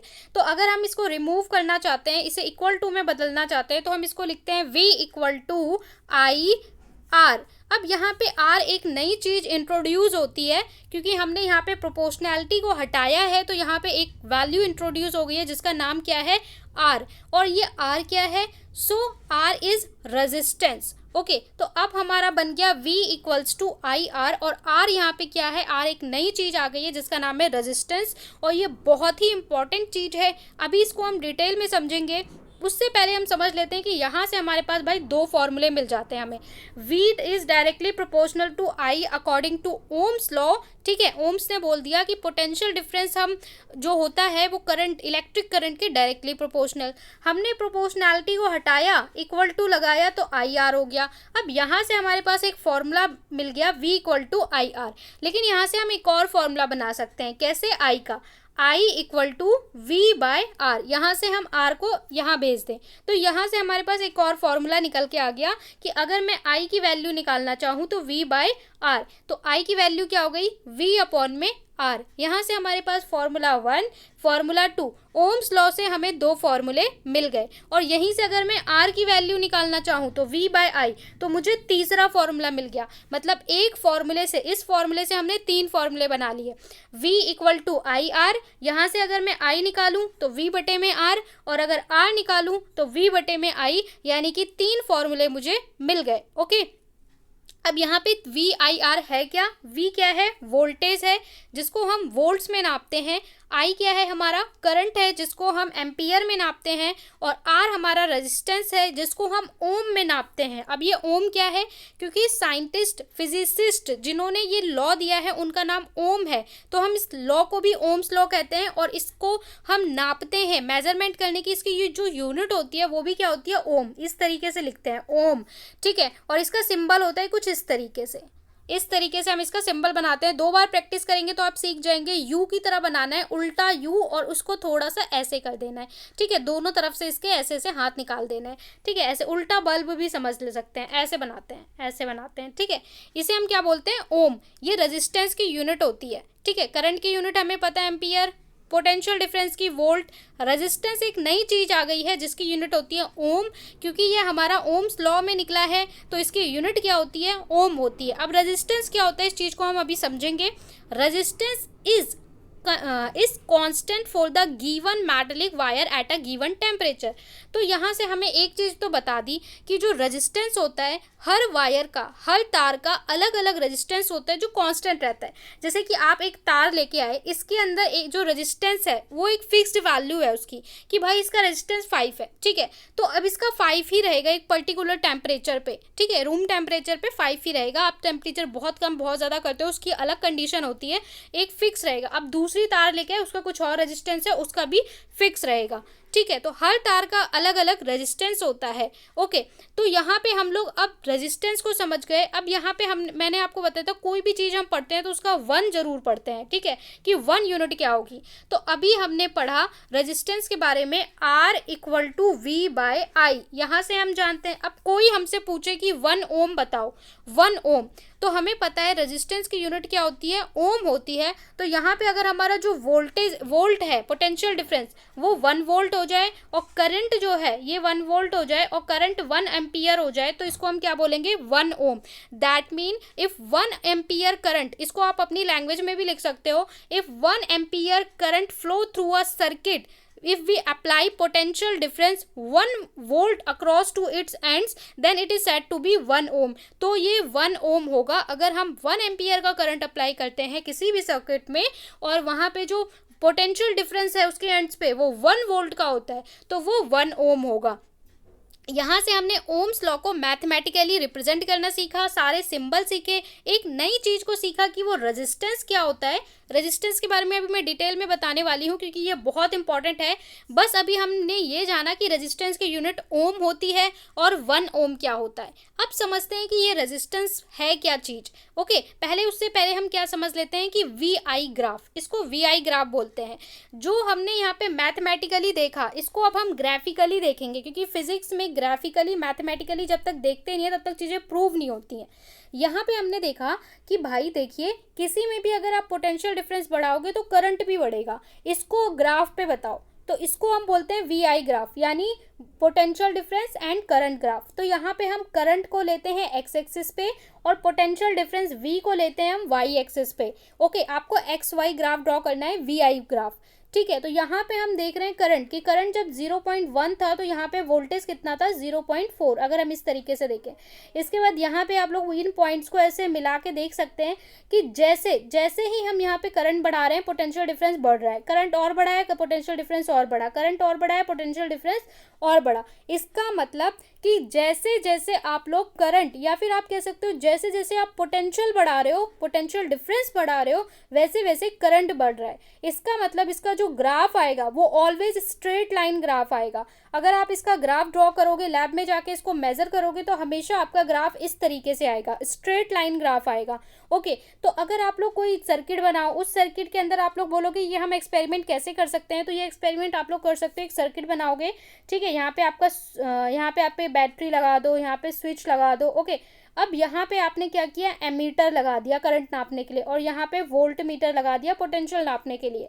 ठीक है, अब इसमें आप लोग क्या करोगे, स्विच ऑन करोगे। अब यहाँ पे हमारे पास एक तरीका होता है जिससे हम करंट बढ़ा सकें, तो आप करंट को थोड़ा सा इंक्रीज कर दोगे, तो यहाँ पे रीडिंग देखोगे कि वोल्टेज की रीडिंग भी बढ़ रही है। टेबल बनाओगे कि करंट मेरा इतना था तो वोल्टेज इतना आया। ठीक है, टेबल बना लोगे कि यहाँ पे करंट लिखूंगा, यहाँ पे वोल्टेज, ये 5 था, ये 6 था। इसके बाद आप देखोगे आपने करंट थोड़ा और इंक्रीज किया, इसको 7 किया, ये 8 हो गया। जैसे जैसे आप करंट बढ़ा रहे हो वैसे वैसे वोल्टेज भी बढ़ रहा है। या फिर आपने इसके स्केल में वोल्टेज बढ़ाना शुरू किया तो करंट भी बढ़ेगा। ठीक है, तो इसका मतलब आप जब भी ग्राफ ड्रॉ करोगे वो हमेशा स्ट्रेट लाइन या लीनियर ग्राफ आएगा। A straight line plot shows that as the current through a wire increase, the potential difference across the wire increase linearly. This is Ohm's law. Ohm's law कहता है कि आप जब भी x Y straight पे आप graph draw करोगे तो potential difference across the wire increases. Potential difference जैसे जैसे इंक्रीज करेगा करंट भी इंक्रीज करेगा, और वो आप ये वी आई ग्राफ में भी देख सकते हो क्लियरली कि दोनों ही एक दूसरे के क्या है, डायरेक्टली प्रोपोर्शनल हैं, और इसको हम बोलते हैं वी आई ग्राफ। आपसे एग्जाम में बोलेगा राइट डाउन ओम्स लॉ, कि ओम्स लॉ को लिखिए and show the V I graph. इसको वी आई ग्राफ बोला जाता है, वी आई ग्राफ से दिखाओ। तो आप स्टेटमेंट लिखोगे ओम्स लॉ का जो अभी मैंने आपको पीछे दिखाया, और इस ग्राफ को आप ड्रॉ करके दिखाओगे। यहाँ पे आप कुछ भी वैल्यू ले सकते हो, 5, 10, 15, और यहाँ पे भी ले सकते हो 5, 10, 15। ठीक है, बस आपको एक स्ट्रेट ग्राफ दिखाना है। ओके, तो ये हो गया हमारा ग्राफिकल रिप्रेजेंटेशन। अभी मैंने आपको एक चीज बताई थी, क्या बताई थी, रेजिस्टेंस। यहाँ पे जो रेजिस्टेंस आया था ये एक नई चीज आ गई है, तो रेजिस्टेंस को हमें समझना सीखना बहुत ही जरूरी है। सो रेजिस्टेंस को देख लेते हैं। अब रेजिस्टेंस क्या है, तो द रेजिस्टेंस क्या है, प्रॉपर्टी है कंडक्टर की। The property of a conductor is resist to flow of charge through it. What do you mean by resistance? Property of matter, matter की एक ऐसी प्रॉपर्टी होती है जो चार्ज को फ्लो होने से रोकती है। और मैं सिंपल भाषा में अगर बताऊं तो यहाँ पे हम हमेशा कंडक्टर की बात करेंगे इलेक्ट्रिसिटी में।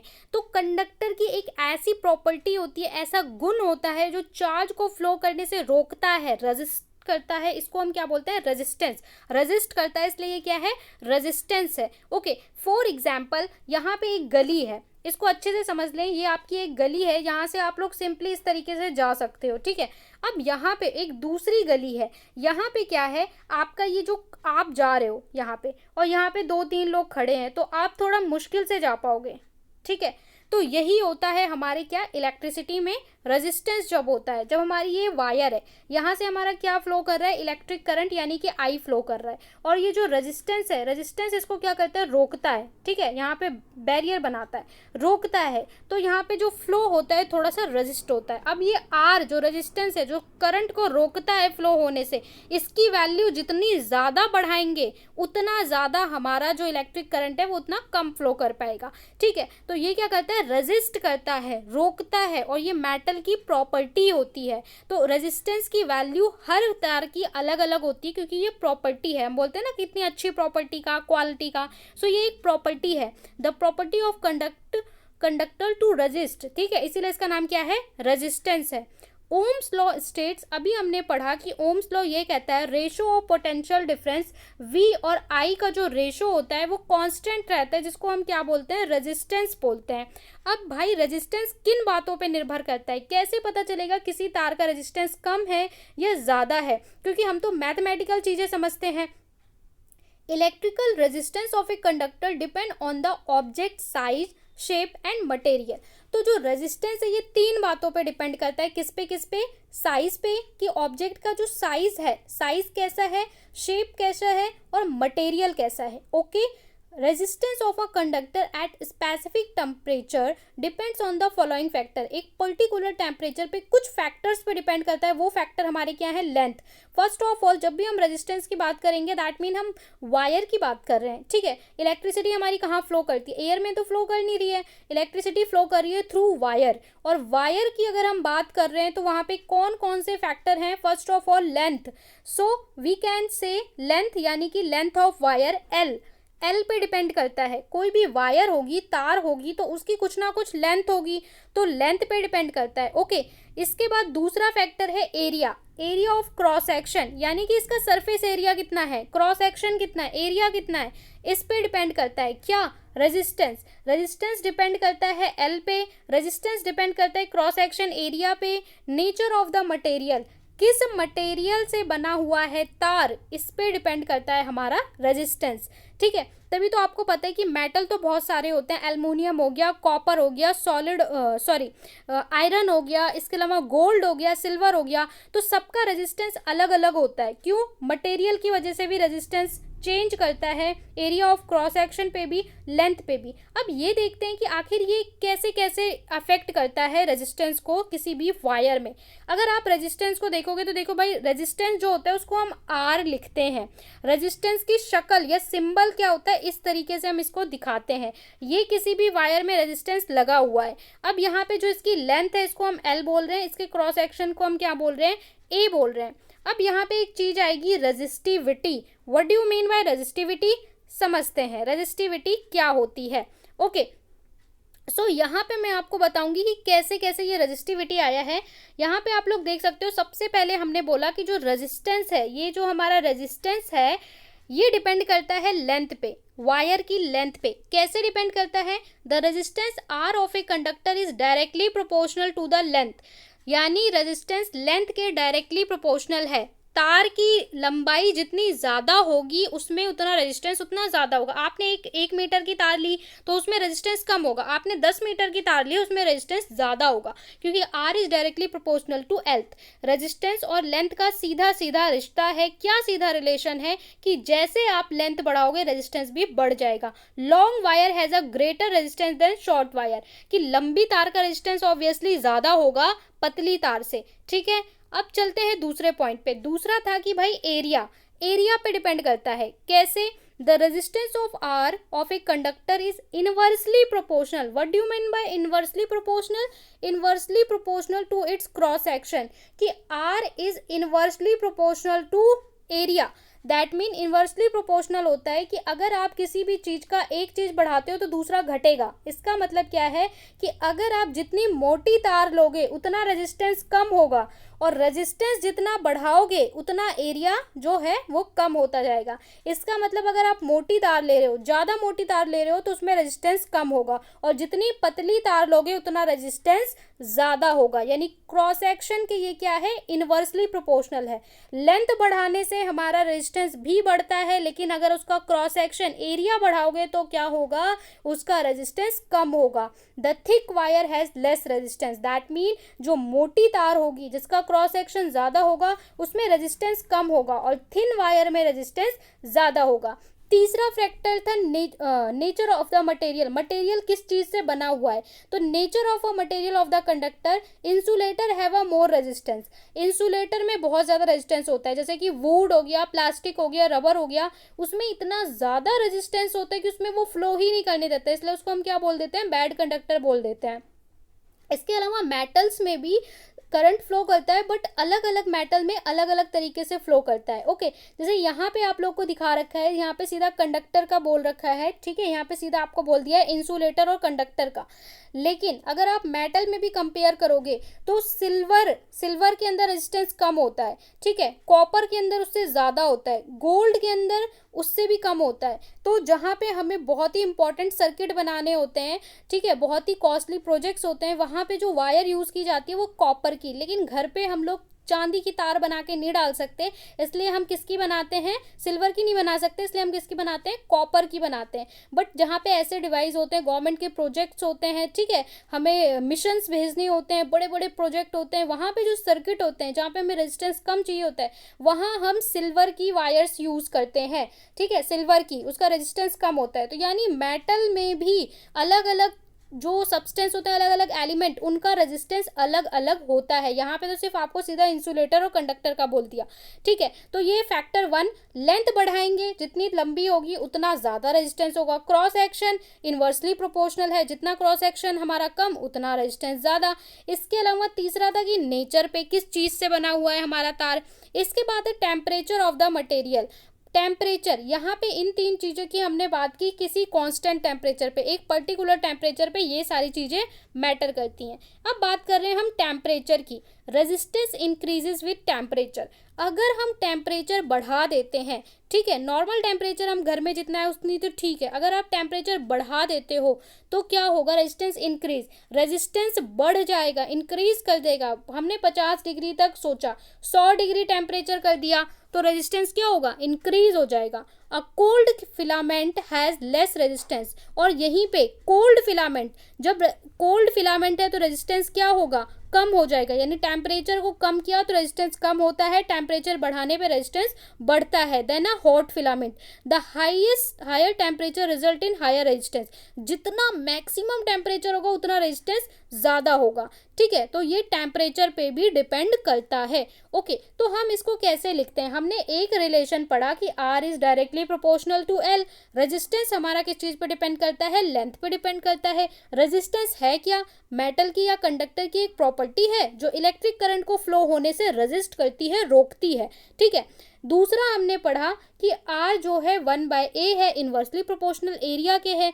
तो अब हम इन दोनों को कैसे लिख सकते हैं, दोनों को अगर हमें मिला के लिखना हो तो हम ऐसे लिखेंगे, are in proportional to L/A, ठीक है, ए नीचे एल ये। लेकिन जब भी हमारा प्रोपोर्शनल लगाओ तो उसको हटाने के लिए हमें एक कांस्टेंट लगाना पड़ता है, एक वैल्यू लगानी पड़ती है इसे इक्वल टू बनाने के लिए।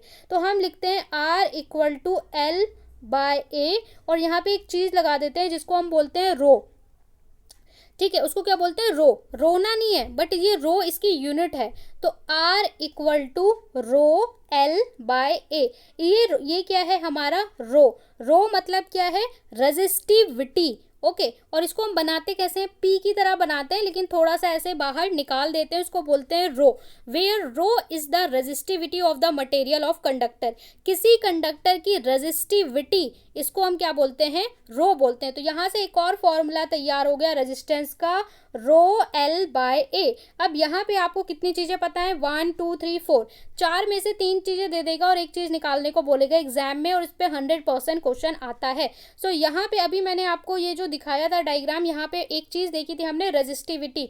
तो रेजिस्टिविटी क्या है, रेजिस्टिविटी अब हमें समझ में आ गया कि रेजिस्टिविटी यहाँ पे प्रोपोर्शनैलिटी कांस्टेंट है, प्रॉपर्टी है, और ये रो L/A, ओके। सो इस पे न्यूमेरिकल एग्जाम में आता है, बोर्ड के एग्जाम में ज़रूर आता है। अब आगे चलते हैं कि रेजिस्टेंस के बारे में थोड़ा और हम देखते हैं, रेजिस्टिविटी के बारे में। It is numerically equal to resistance of a conductor of unit length and unit cross section area. SI unit की अगर हम बात करें कि रेजिस्टिविटी की एसआई यूनिट क्या होती है, तो ओम मीटर होती है। देखिए यहाँ पे दो चीज़ें ध्यान रखनी है, आप रेजिस्टेंस RESISTANCE एंड रेजिस्टिविटी दोनों को मिक्स ना करें। रेजिस्टेंस हमारा क्या है, R इक्वल टू V/I है, ठीक है, और इसकी यूनिट हमारी रेजिस्टेंस की यूनिट क्या है, ओम है, सिर्फ ओम है। लेकिन रेजिस्टिविटी हमारा क्या है, रेजिस्टिविटी हमारा है, रेजिस्टिविटी अभी हमने देखा था, रेजिस्टिविटी ये हमारा आर है, R equal to rho L by A. लेकिन अगर आप रजिस्टिविटी को निकालोगे, रजिस्टिविटी, तो ये आपका हो जाएगा आर ए बाय एल। ठीक है, ये सारी चीज इधर चली जाएंगी और इसकी एसआई यूनिट होती है ओम मीटर, ओम और मीटर। ठीक है, लेंथ के हिसाब से तो ओम मीटर, लेकिन रेजिस्टेंस की यूनिट होती है सिर्फ ओम। ठीक है, तो यहाँ पे बच्चे कई बार गलती कर देते हैं कि आपको रेजिस्टिविटी की यूनिट पूछता है तो आप ओम बता देते हो, इसकी यूनिट होती है ओम मीटर। ओम के साथ में मीटर भी लिखना है, लेकिन रेजिस्टेंस की यूनिट केवल और केवल ओम होती है। ओके, अब ये सर्किट में जो रेजिस्टेंस है इसको हम कनेक्ट कैसे करेंगे। हमने ये सीख लिया कि करंट कैसे फ्लो होता है, चार्ज कहाँ पे फ्लो होता है, वोल्टेज को कैसे नापते हैं, पोटेंशियल डिफरेंस। ओके, अब रेजिस्टेंस को तार में हम सर्किट में लगाएंगे कहाँ पे, आपको भी तो रेजिस्टेंस लगाना पड़ेगा। तो रेजिस्टेंस हम लगा कैसे सकते हैं कि हमें पता चले कि करंट कम हो रहा है, ज़्यादा हो रहा है, और उसको जोड़ कैसे सकते हैं, कैलकुलेट कैसे कर सकते हैं। तो ये चीज़ हम समझेंगे, उससे पहले हम देख लेते हैं कि जो रेजिस्टिविटी है वो किस तरीके से डिफर करती है। It does not depend on the length और thickness but depend on the nature of the substance. हमने रेजिस्टेंस को देखा कि रेजिस्टेंस लेंथ और क्रॉस सेक्शन पे डिपेंड कर रहा है, बट अगर हम रेजिस्टिविटी की बात करें तो it does not depend on the length and thickness. जो हमारा रो है, रेजिस्टिविटी है, वो लेंथ और थिकनेस पे डिपेंड नहीं कर रहा है, बल्कि टेम्परेचर और सब्सटेंस पे डिपेंड कर रहा है। For different substance their resistivity different. अलग अलग सब्सटेंस के लिए रेजिस्टिविटी डिफरेंट है। जैसे मैंने बताया सिल्वर की रेजिस्टिविटी कम होती है, सो सिल्वर का हम कोई अच्छे इंपॉर्टेंट सर्किट, इंपॉर्टेंट बड़े सर्किट के लिए यूज़ करते हैं, सिल्वर की वायर्स बनाते हैं, तो सिल्वर का रेजिस्टिविटी होता है 1.6। ये आपको लर्न करने की जरूरत नहीं है, ये बस समझाने के लिए कि सिल्वर का होता है 1.60 10⁻⁻8 ओम मीटर। यहाँ टंगस्टन का आपको दे रखा है 5.20, ग्लास का दे रखा है। तो यहाँ पे क्लियरली दिखाया है कि इंसुलेटर का रेजिस्टिविटी सबसे ज़्यादा है, फिर एलॉय का है, और फिर कंडक्टर। एलॉय क्या होता है, जहाँ पे आप मेटल नॉन मेटल को मिक्स करके सब्सटेंस बनाते हो। तो यहाँ पे आपको बस समझने के लिए दे रखा है, इन वैल्यूज़ को याद नहीं करना है। ओके, जो याद करना है वो मैंने बताई थी कि आपको चार्ज की वैल्यू, इलेक्ट्रॉन की वैल्यू याद करनी है। अब यहाँ पे कुछ जनरल इंफॉर्मेशन है जो which you have to know. Metal and alloy have low resistivity in range of. Metal और एलॉय की रेजिस्टिविटी लो होती है, metal and alloy have low resistivity. ठीक है, एलॉय क्या होते हैं, जहाँ पे आप मेटल नॉन मेटल से न्यू सब्सटेंस बनाते हो अपनी रिक्वायरमेंट के लिए।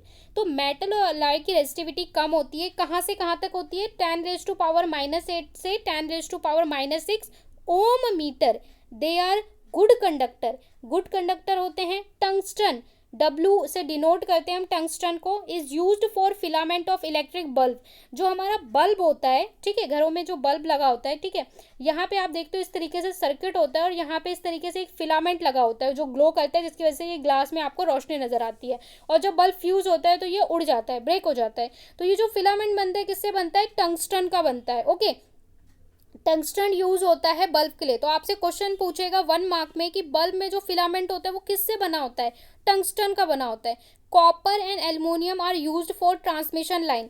ट्रांसमिशन लाइन के लिए जो इलेक्ट्रिसिटी सप्लाई के लिए वो किसकी बनी होती है, कॉपर की एंड एल्युमिनियम की, विच आर मेटल्स। ओके, इसके बाद insulator have resistivity of order two. Insulator का रेजिस्टिविटी देखिए यहाँ पे 10⁻12 to 17 होता है, जैसे रबर एंड ग्लास। इसमें आप देखोगे फ्लो ही नहीं करेगा करंट।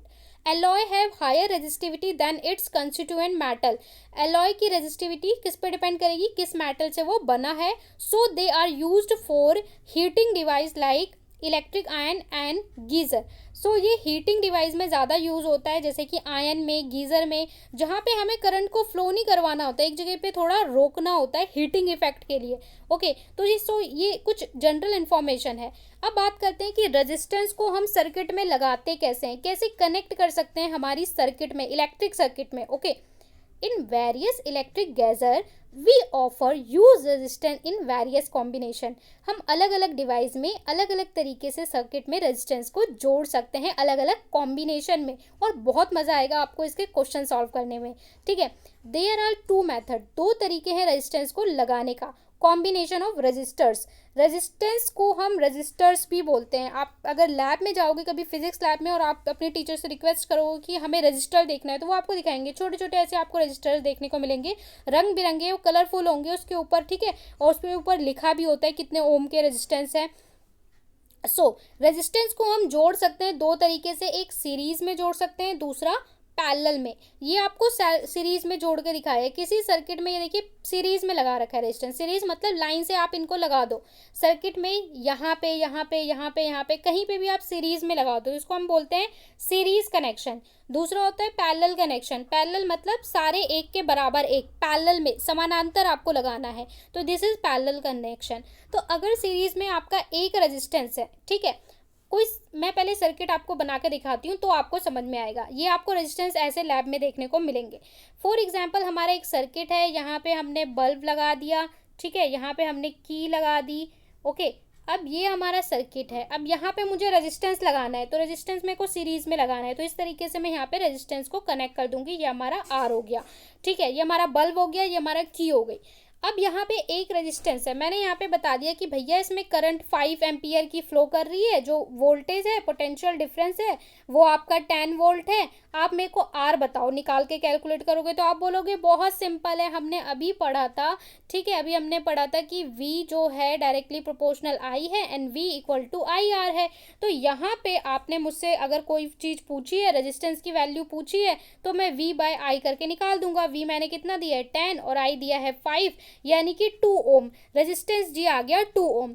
लेकिन अगर मैंने आपको बोल दिया कि ये सर्किट है, ठीक है, यहाँ पे आपका बल्ब लगा हुआ है, यहाँ पे की लगी हुई है, और यहाँ पे मैंने एक रेजिस्टेंस लगाया, 2 रेजिस्टेंस लगाया, 3 रेजिस्टेंस लगाया, ठीक है, यहाँ पे आपकी मैंने बैटरी लगा दी। अब मैं बोल रही हूँ कि ये 1 ओम का है, ये 2 ओम का है, ये 3 ओम का है। अब मुझे बताओ कि इस सर्किट में कितना करंट फ्लो कर रहा है, ठीक है, इस सर्किट में कितना करंट फ्लो कर रहा है। तो आप कैसे कैलकुलेट करोगे, पहले आपको ये रेजिस्टेंस टोटल निकालना पड़ेगा ना, तभी तो आप कैलकुलेट कर पाओगे। आपको ये तो फॉर्मूला पता है V इक्वल टू IR, यहाँ से आप निकाल सकते हो, लेकिन यहाँ पे रेजिस्टेंस की एक कंबाइन वैल्यू होनी चाहिए ना। तो रेजिस्टेंस तो आपको यहाँ पे 3 दे रखा है, कौन सा वाला लोगे। तो यहाँ पे अगर हमें बहुत सारे रेजिस्टेंस दे रखे हैं और वो सीरीज में है, तो उसको जोड़ने का एक फॉर्मूला है। अगर हमारा सीरीज में रेजिस्टेंस कनेक्ट है तो उसको हम जोड़ते हैं आर टोटल या आर इक्विवेलेंट, हम क्या बोलते हैं R1 प्लस R2, सबको ऐड कर देते हैं जितने भी रेजिस्टेंस है, ठीक है। हो सकता है आपका एक 2 ओम है, एक 3 ओम है, तो आप कर दो 2 + 3, यानी टोटल रेजिस्टेंस कितना हो गया 5 ओम। उसके बाद V equal to I R वाले फॉर्मूले में R की वैल्यू कितनी रख दोगे, टोटल 5 ओम। लेकिन अगर वही रेजिस्टेंस आपका क्या है, पैरेलल में है, इस तरीके से कनेक्टेड है, तो उसका फॉर्मूला क्या होता है 1/R equivalent equal to 1/R1 plus 1/R2। For example आपको रेजिस्टेंस दे रखा है, पैरेलल में कनेक्ट है, एक है 2 ओम और एक है 3 ओम, तो आप कैसे जोड़ोगे 1/2 प्लस 1/3। अब 3 और 2 का एलसीएम लोगे कितना हो जाएगा 6 हो जाएगा, ठीक है, और 3 + 2 इन दोनों को क्रॉस मल्टीप्लाई करके यानी 5/6। तो यहाँ पे 1/R आपका कितना आ गया 5/6 आ गया, लेकिन आप इसको पलट के लिखोगे, ठीक है, R/1 लिखोगे तो कितना 6/5। तो यहाँ पे टोटल रेजिस्टेंस आपका कितना हो जाएगा 6/5।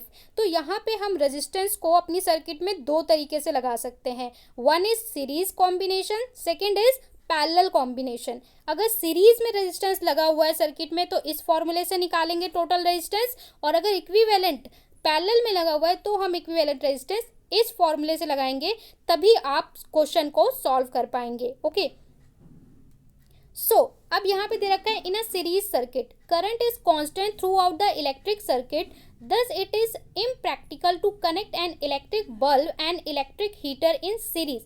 बोल रहे हैं कि current is constant throughout the electric circuit, current जो है वो सेम रहता है या कांस्टेंट रहता है पूरे सर्किट में, ऐसा नहीं है कहीं पे कम है या ज़्यादा है।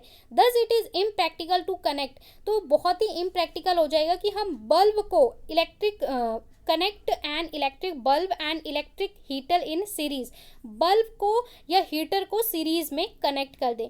When one component falls, the circuit is broken and none of the component work as is decorative lights. Okay.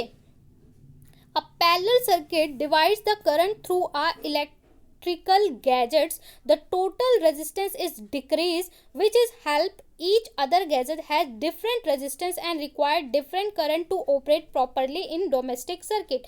ठीक है, अब देखिए अगर आपने घर में क्या किया, सीरीज में कॉम्बिनेशन कर दिया, यहाँ पे आपका बल्ब लगा है, यहाँ पे आपने टीवी लगा दिया, यहाँ पे आपने फ्रिज लगा दिया, तो क्या सारी डिवाइस को सेम करंट की रिक्वायरमेंट है? जी नहीं, सबको अलग अलग वोल्टेज, अलग अलग करंट की रिक्वायरमेंट है। अब क्या होगा कि सर्किट कहीं से ब्रेक होगा तो आपका सारा कनेक्शन ब्रेक, यानी कुछ भी नहीं चलेगा, टीवी फ्रिज कुछ भी नहीं चलेगा। ओके, और अगर कोई एक प्रॉब्लम होती है तो एक के साथ सारे ब्लास्ट भी हो सकते हैं, सारे फूक भी सकते हैं अगर आपने सीरीज कॉम्बिनेशन किया, तो ये बहुत ही इम्प्रैक्टिकल है। इसलिए हम जो कनेक्शन करते हैं घर में वो कैसे करते हैं, पैरेलल में करते हैं। ठीक है, ये आपका टीवी हो गया, ये बल्ब हो गया, ये फ्रिज हो गया, सारा पैरेलल कॉम्बिनेशन होता है कि एक आपका अगर, क्योंकि सबकी जो रिक्वायरमेंट है वो डिफरेंट है। ओके, और सबका कनेक्शन भी अगर एक को प्रॉब्लम आएगा तो दूसरा इफेक्ट नहीं करेगा। तो यहाँ पे क्या होता है, विच वन कंपोनेंट फेल, अगर आपका एक कंपोनेंट फेल होता है तो सर्किट ब्रोक हो जाएगा और सारे जो इंस्ट्रूमेंट्स हैं, सारी चीज़ें हैं वो वर्क नहीं कर पाएंगी। सो हम कैसे पैरेलल कॉम्बिनेशन करते हैं, पैरेलल में। अब पैरेलल सर्किट, जो पैरेलल सर्किट होता है वो करंट को क्या करता है, डिवाइड कर देता है और अलग अलग गैजेट अपने अकॉर्डिंग यूज कर पाते हैं। अब सोचिए अगर सीरीज में होता तो टोटल रेजिस्टेंस आपके पूरे घर का कॉम्बिनेशन का बहुत ज़्यादा बढ़ जाता। ठीक है, लेकिन पैरेलल में करते हैं तो हर गैजेट का अपने अकॉर्डिंग रेजिस्टेंस होता है और हर डिवाइस अपने अकॉर्डिंग इलेक्ट्रिक को यूज करती है। When each gadget has different resistance and required different current, सबका रेजिस्टेंस अलग होगा और सबकी करंट की रिक्वायरमेंट अलग होगी। प्रेस की अलग होगी, टीवी की अलग होगी, फ्रिज की अलग होगी, बल्ब की अलग होगी, तो सब अपने अकॉर्डिंग ऑपरेट करेंगे। इसलिए हम डोमेस्टिक सर्किट कैसा बनाते हैं, पैरेलल सर्किट बनाते हैं। ओके, तो इज दैट क्लियर कि घर में कॉम्बिनेशन कैसा होता है, पैरेलल में होता है। ओके, अब एक चीज आती है heating effect of electric current, और इसका हम लाइव प्रैक्टिकल यूज कहाँ करते हैं ये भी मैं आपको बताऊंगी। सो हीटिंग इफेक्ट का अगर हम देखेंगे तो हम यूज कहाँ करते हैं, अभी मैंने बताया प्रेस, ठीक है, या हीटर, वहाँ पे हम हीटिंग इफेक्ट का, जो इलेक्ट्रिसिटी है उसका एक और स्वरूप होता है जिसे हम हीट की तरह यूज़ करते हैं हीटिंग इफेक्ट में। लेकिन यहाँ पे हम इसके मैथमेटिकल फॉर्म समझेंगे कि आखिर इसे हीटिंग इफेक्ट आया कहाँ से है, ठीक है, और किस तरीके से इसको साइंटिस्ट ने डिराइव किया था। तो हम देखिए जो सर्किट होता है वहाँ पे क्या होता है, हम करंट को फ्लो करवाते हैं, ठीक है, अपना डिवाइस को चलाते हैं। लेकिन जो प्रेस है वहाँ पे हम क्या करते हैं, कंडक्टर को यूज़ करते हैं और रेजिस्टेंस को बढ़ा देते हैं। अब जो प्रेस है वहाँ पे इलेक्ट्रिसिटी आ रही है लेकिन उसका यूज़ नहीं हो रहा है, फ्लो नहीं हो रहा है, तो वहाँ पे हम एक सरफेस जो क्रिएट कर रहे हैं वो सरफेस क्या हो रही है, हीटअप होती जा रही है। तो हम उस इलेक्ट्रिसिटी को किस में कन्वर्ट कर रहे हैं, हीट एनर्जी में। यानी we can convert electricity into heat energy, electricity को हम हीट एनर्जी में कन्वर्ट कर रहे हैं और उसको यूज़ कर रहे हैं। ओके, सो यहाँ पे हम क्या पढ़ने वाले हैं, हीटिंग इफेक्ट। अब हम इसको समझेंगे mathematically. If an electric circuit is purely resistive, the source of energy continuously get dissipated entirely from the heat.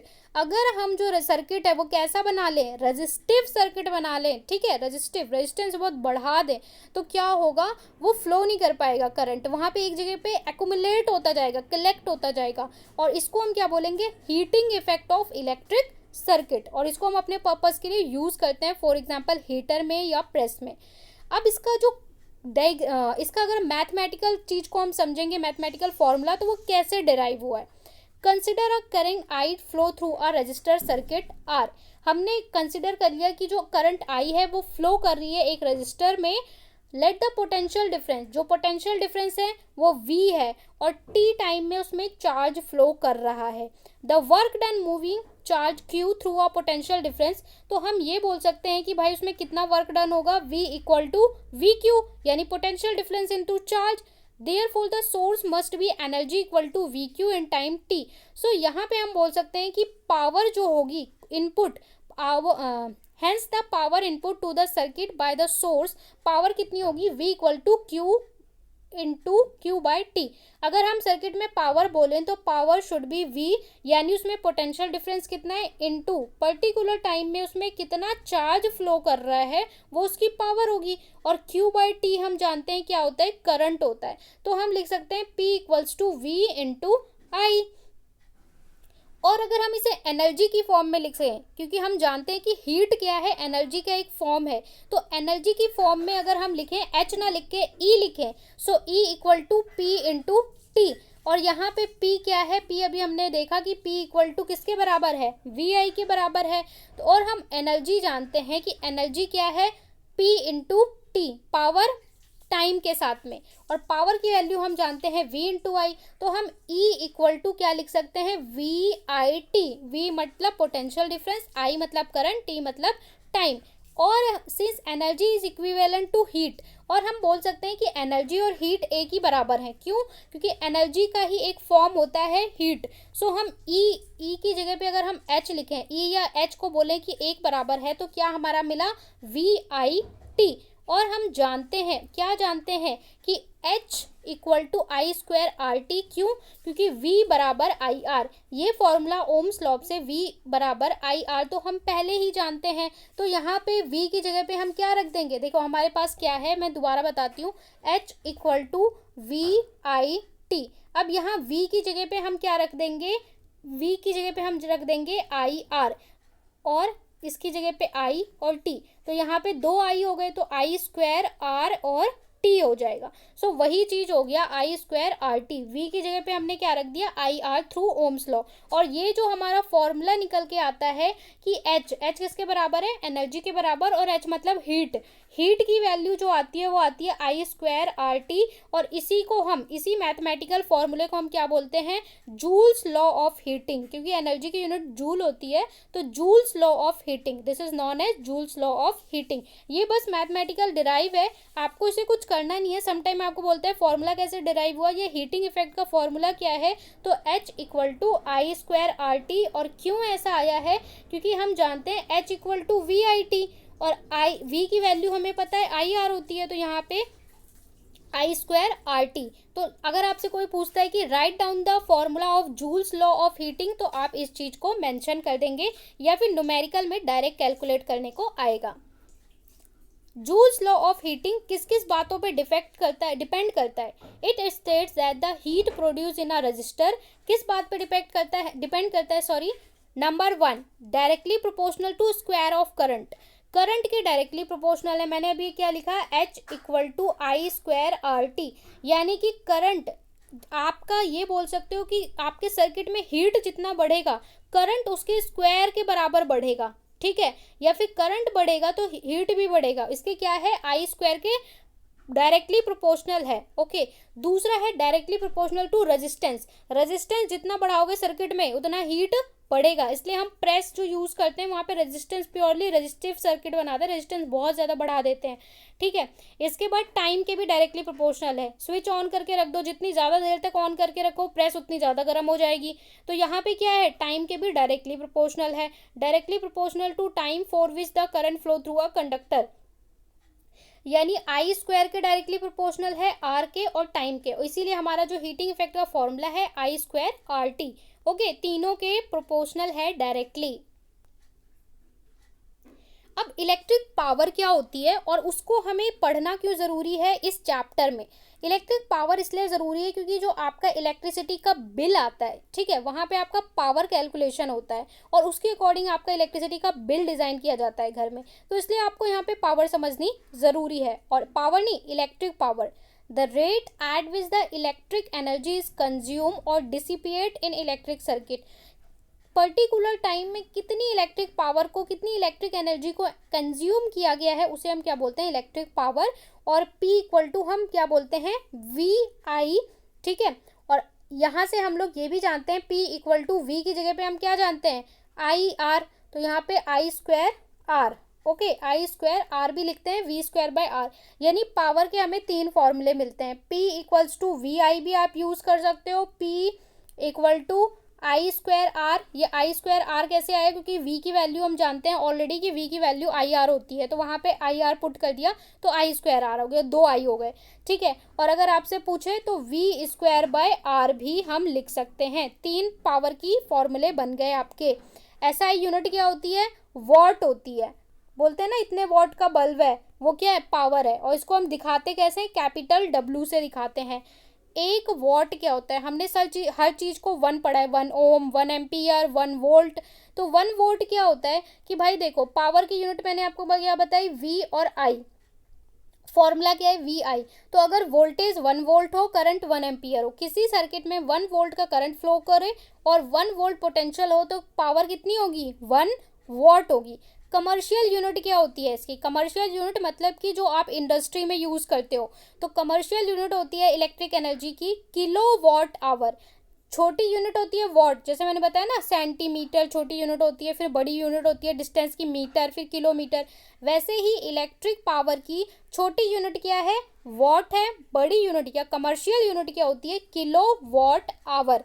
Kilo watt hour में कितनी एनर्जी होती है वो भी हम कैलकुलेट कर लेंगे, किलो वॉट आवर। तो देखो, किलो का मतलब क्या है, 1000, और वॉट, किलो वॉट का मतलब क्या होता है, 1000, और आवर का मतलब 1 घंटा।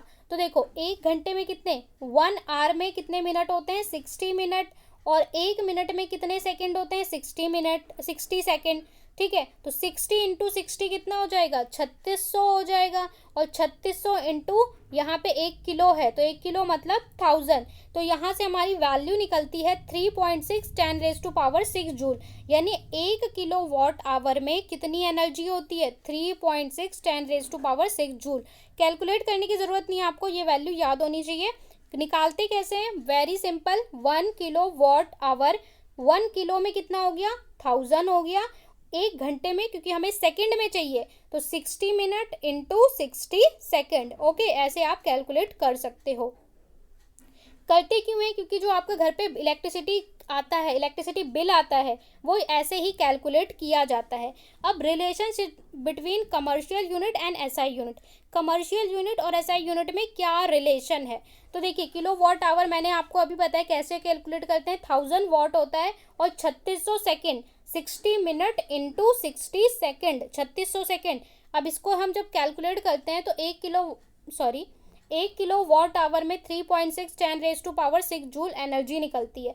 जैसे यहाँ पे एग्जांपल दे रखा है कि एक इलेक्ट्रिक बल्ब कनेक्ट कर दिया हमने 220 वोल्ट के जनरेटर से, तो इतनी करंट फ्लो कर रही है, पावर बताओ। तो पावर क्या होगा, वी आई, देखो पावर इंटू ये दिस, तो यहाँ पे इतने वॉट। कमर्शियल यूनिट होगा कि आपके घर में इस तरीके से क्वेश्चन आएगा कि आपके घर में पूरे महीने में इतना इलेक्ट्रिसिटी कंज्यूम हुआ, इतना पावर कंज्यूम हुआ, तो आप उसका कैलकुलेट करिए, एनर्जी कैलकुलेट करिए, बिल कैलकुलेशन करिए। इसका क्वेश्चन आता है, मैं आपको ये न्यूमेरिकल में करवाऊंगी। Okay, application of heating effect. अब हीटिंग इफेक्ट तो हमने पढ़ लिया, बट उसका एप्लीकेशन क्या है, रियल लाइफ में हम हीटिंग इफेक्ट का यूज़ कहाँ करते हैं। देखिए, रेजिस्टेंस हर जगह बुरा नहीं है, रेजिस्टेंस को हम बढ़ा देते हैं, उसी की वजह से हम ये चीज़ यूज़ कर पाते हैं, हीटिंग इफेक्ट यूज़ कर पाते हैं। प्रेस, हीटर, ये सारी चीज़ें जो बनी है वो हीटिंग इफेक्ट की वजह से ही बनी है। Heating effect is desirable in device like electric heater, electric iron, electric bulb, electric fuse। हर चीज़ के आगे इलेक्ट्रिक लगाना ज़रूरी है, तो इलेक्ट्रिक आयन में, फ्यूज़ में, बल्ब में, इन सारी चीज़ों में हम हीटिंग इफेक्ट का यूज़ करते हैं। ये एप्लीकेशन है इसका, रियल लाइफ यूज़ है। In electric bulb most of the power of consume by filament appear as heat. जो इलेक्ट्रिक बल्ब में आप देखोगे जो ज़्यादा पावर है वो कौन कंज्यूम करता है, उसका जो फिलामेंट टंगस्टन का बना होता है वो कंज्यूम करता है, और small part it is radiated, और जो स्मॉल पार्ट है वो रेडिएट करता है, जिसकी वजह से फॉर्म ऑफ लाइट, वो हीट को लाइट की फॉर्म में दिखाता है। Filament of electric bulb is made up of tungsten, ये मैंने आपको पहले भी बताया था। क्यों बना होता है टंगस्टन का, because it does not oxidize रियरली एट हाई टेम्परेचर। बहुत ज़्यादा टेम्परेचर पे ये ऑक्सीडाइज नहीं होता, ठीक है। जब बल्ब ग्लो करता है उसमें हीट बढ़ जाती है, बल्ब गर्म हो जाता है, कभी छू के देखो, तो ये ऑक्सीडाइज नहीं होता, इसलिए हम टंगस्टन का बनाते हैं इसकी प्रॉपर्टी के कारण। दूसरा होता है it has high melting point, ऐसा नहीं है कि पिघल जाएगा आपका, ठीक है, तो हाई मेल्टिंग पॉइंट होता है, ऑक्सीडाइजिंग पॉइंट भी होता है। The bulb are filled with chemically inactive gases like nitrogen and argon to prolong life of filament. इसके अलावा बल्ब में गैस फिल होती है जो ये इनएक्टिव बनाने के लिए, लाइक नाइट्रोजन या आर्गन। ओके, तो ये सारी इंपॉर्टेंट चीज़ें हैं, 1 मार्क क्वेश्चन में आपसे पूछता है। अब बात करते हैं इलेक्ट्रिक फ्यूज़ की, कि इलेक्ट्रिक फ्यूज़ क्या होता है। It is safety device that protect our electric appliances in case of short circuit और ओवरलोडिंग। समटाइम हम देखते हैं कि इंडिया में तो ये चीज़ बहुत होती है कि कई बार आपका क्या हुआ, घर पे बहुत तेज वोल्टेज में इलेक्ट्रिसिटी आ गई, ठीक है, ब्लास्ट हो गया। कभी देखते हैं कि बहुत ही लो वोल्टेज में आ गया, कभी वोल्टेज बहुत ही अनरेगुलेट करता है, ठीक है, मतलब इन्फ्लेक्ट करता है, तब ऐसे क्या होता है, ऐसे चीज़ में हम एक यूज़ करते हैं इलेक्ट्रिक फ्यूज़ का। ये एक सेफ्टी डिवाइस है जो हमारे इलेक्ट्रिक अप्लायंस को ओवरलोडिंग से बचाता है। Fuse wire is made up of metal और एन एलॉय। हम एक फ्यूज वायर जोड़ देते हैं जो किसकी बनी होती है, मेटल की या एलॉय की बनी होती है, जिसका एक melting point, appropriate melting point, for example aluminium, copper, iron, lead etcetera. Fuse is always connected in series with live wire. जो हमारी लाइव वायर होती है उसके सीरीज में कनेक्ट करते हैं। तो अगर वोल्टेज में ओवरलोडिंग होती है तो जो फ्यूज वायर है वो उस पर हार्म होगा, फ्यूज वायर जल जाएगा, और जो हमारा अप्लायंस है, जो हमारा महंगा डिवाइस है, ठीक है, हमारे घर में जो यूज़ कर रहे हैं वो बच जाएगा। वरना क्या होता है, डायरेक्ट हमारे डिवाइस पे अफेक्ट करता। अब जो फ्यूज़ वायर है, बस फ्यूज़ वायर बर्न हो गया, हम फ्यूज़ वायर को हटा के दूसरा फ्यूज़ वायर लगा देंगे।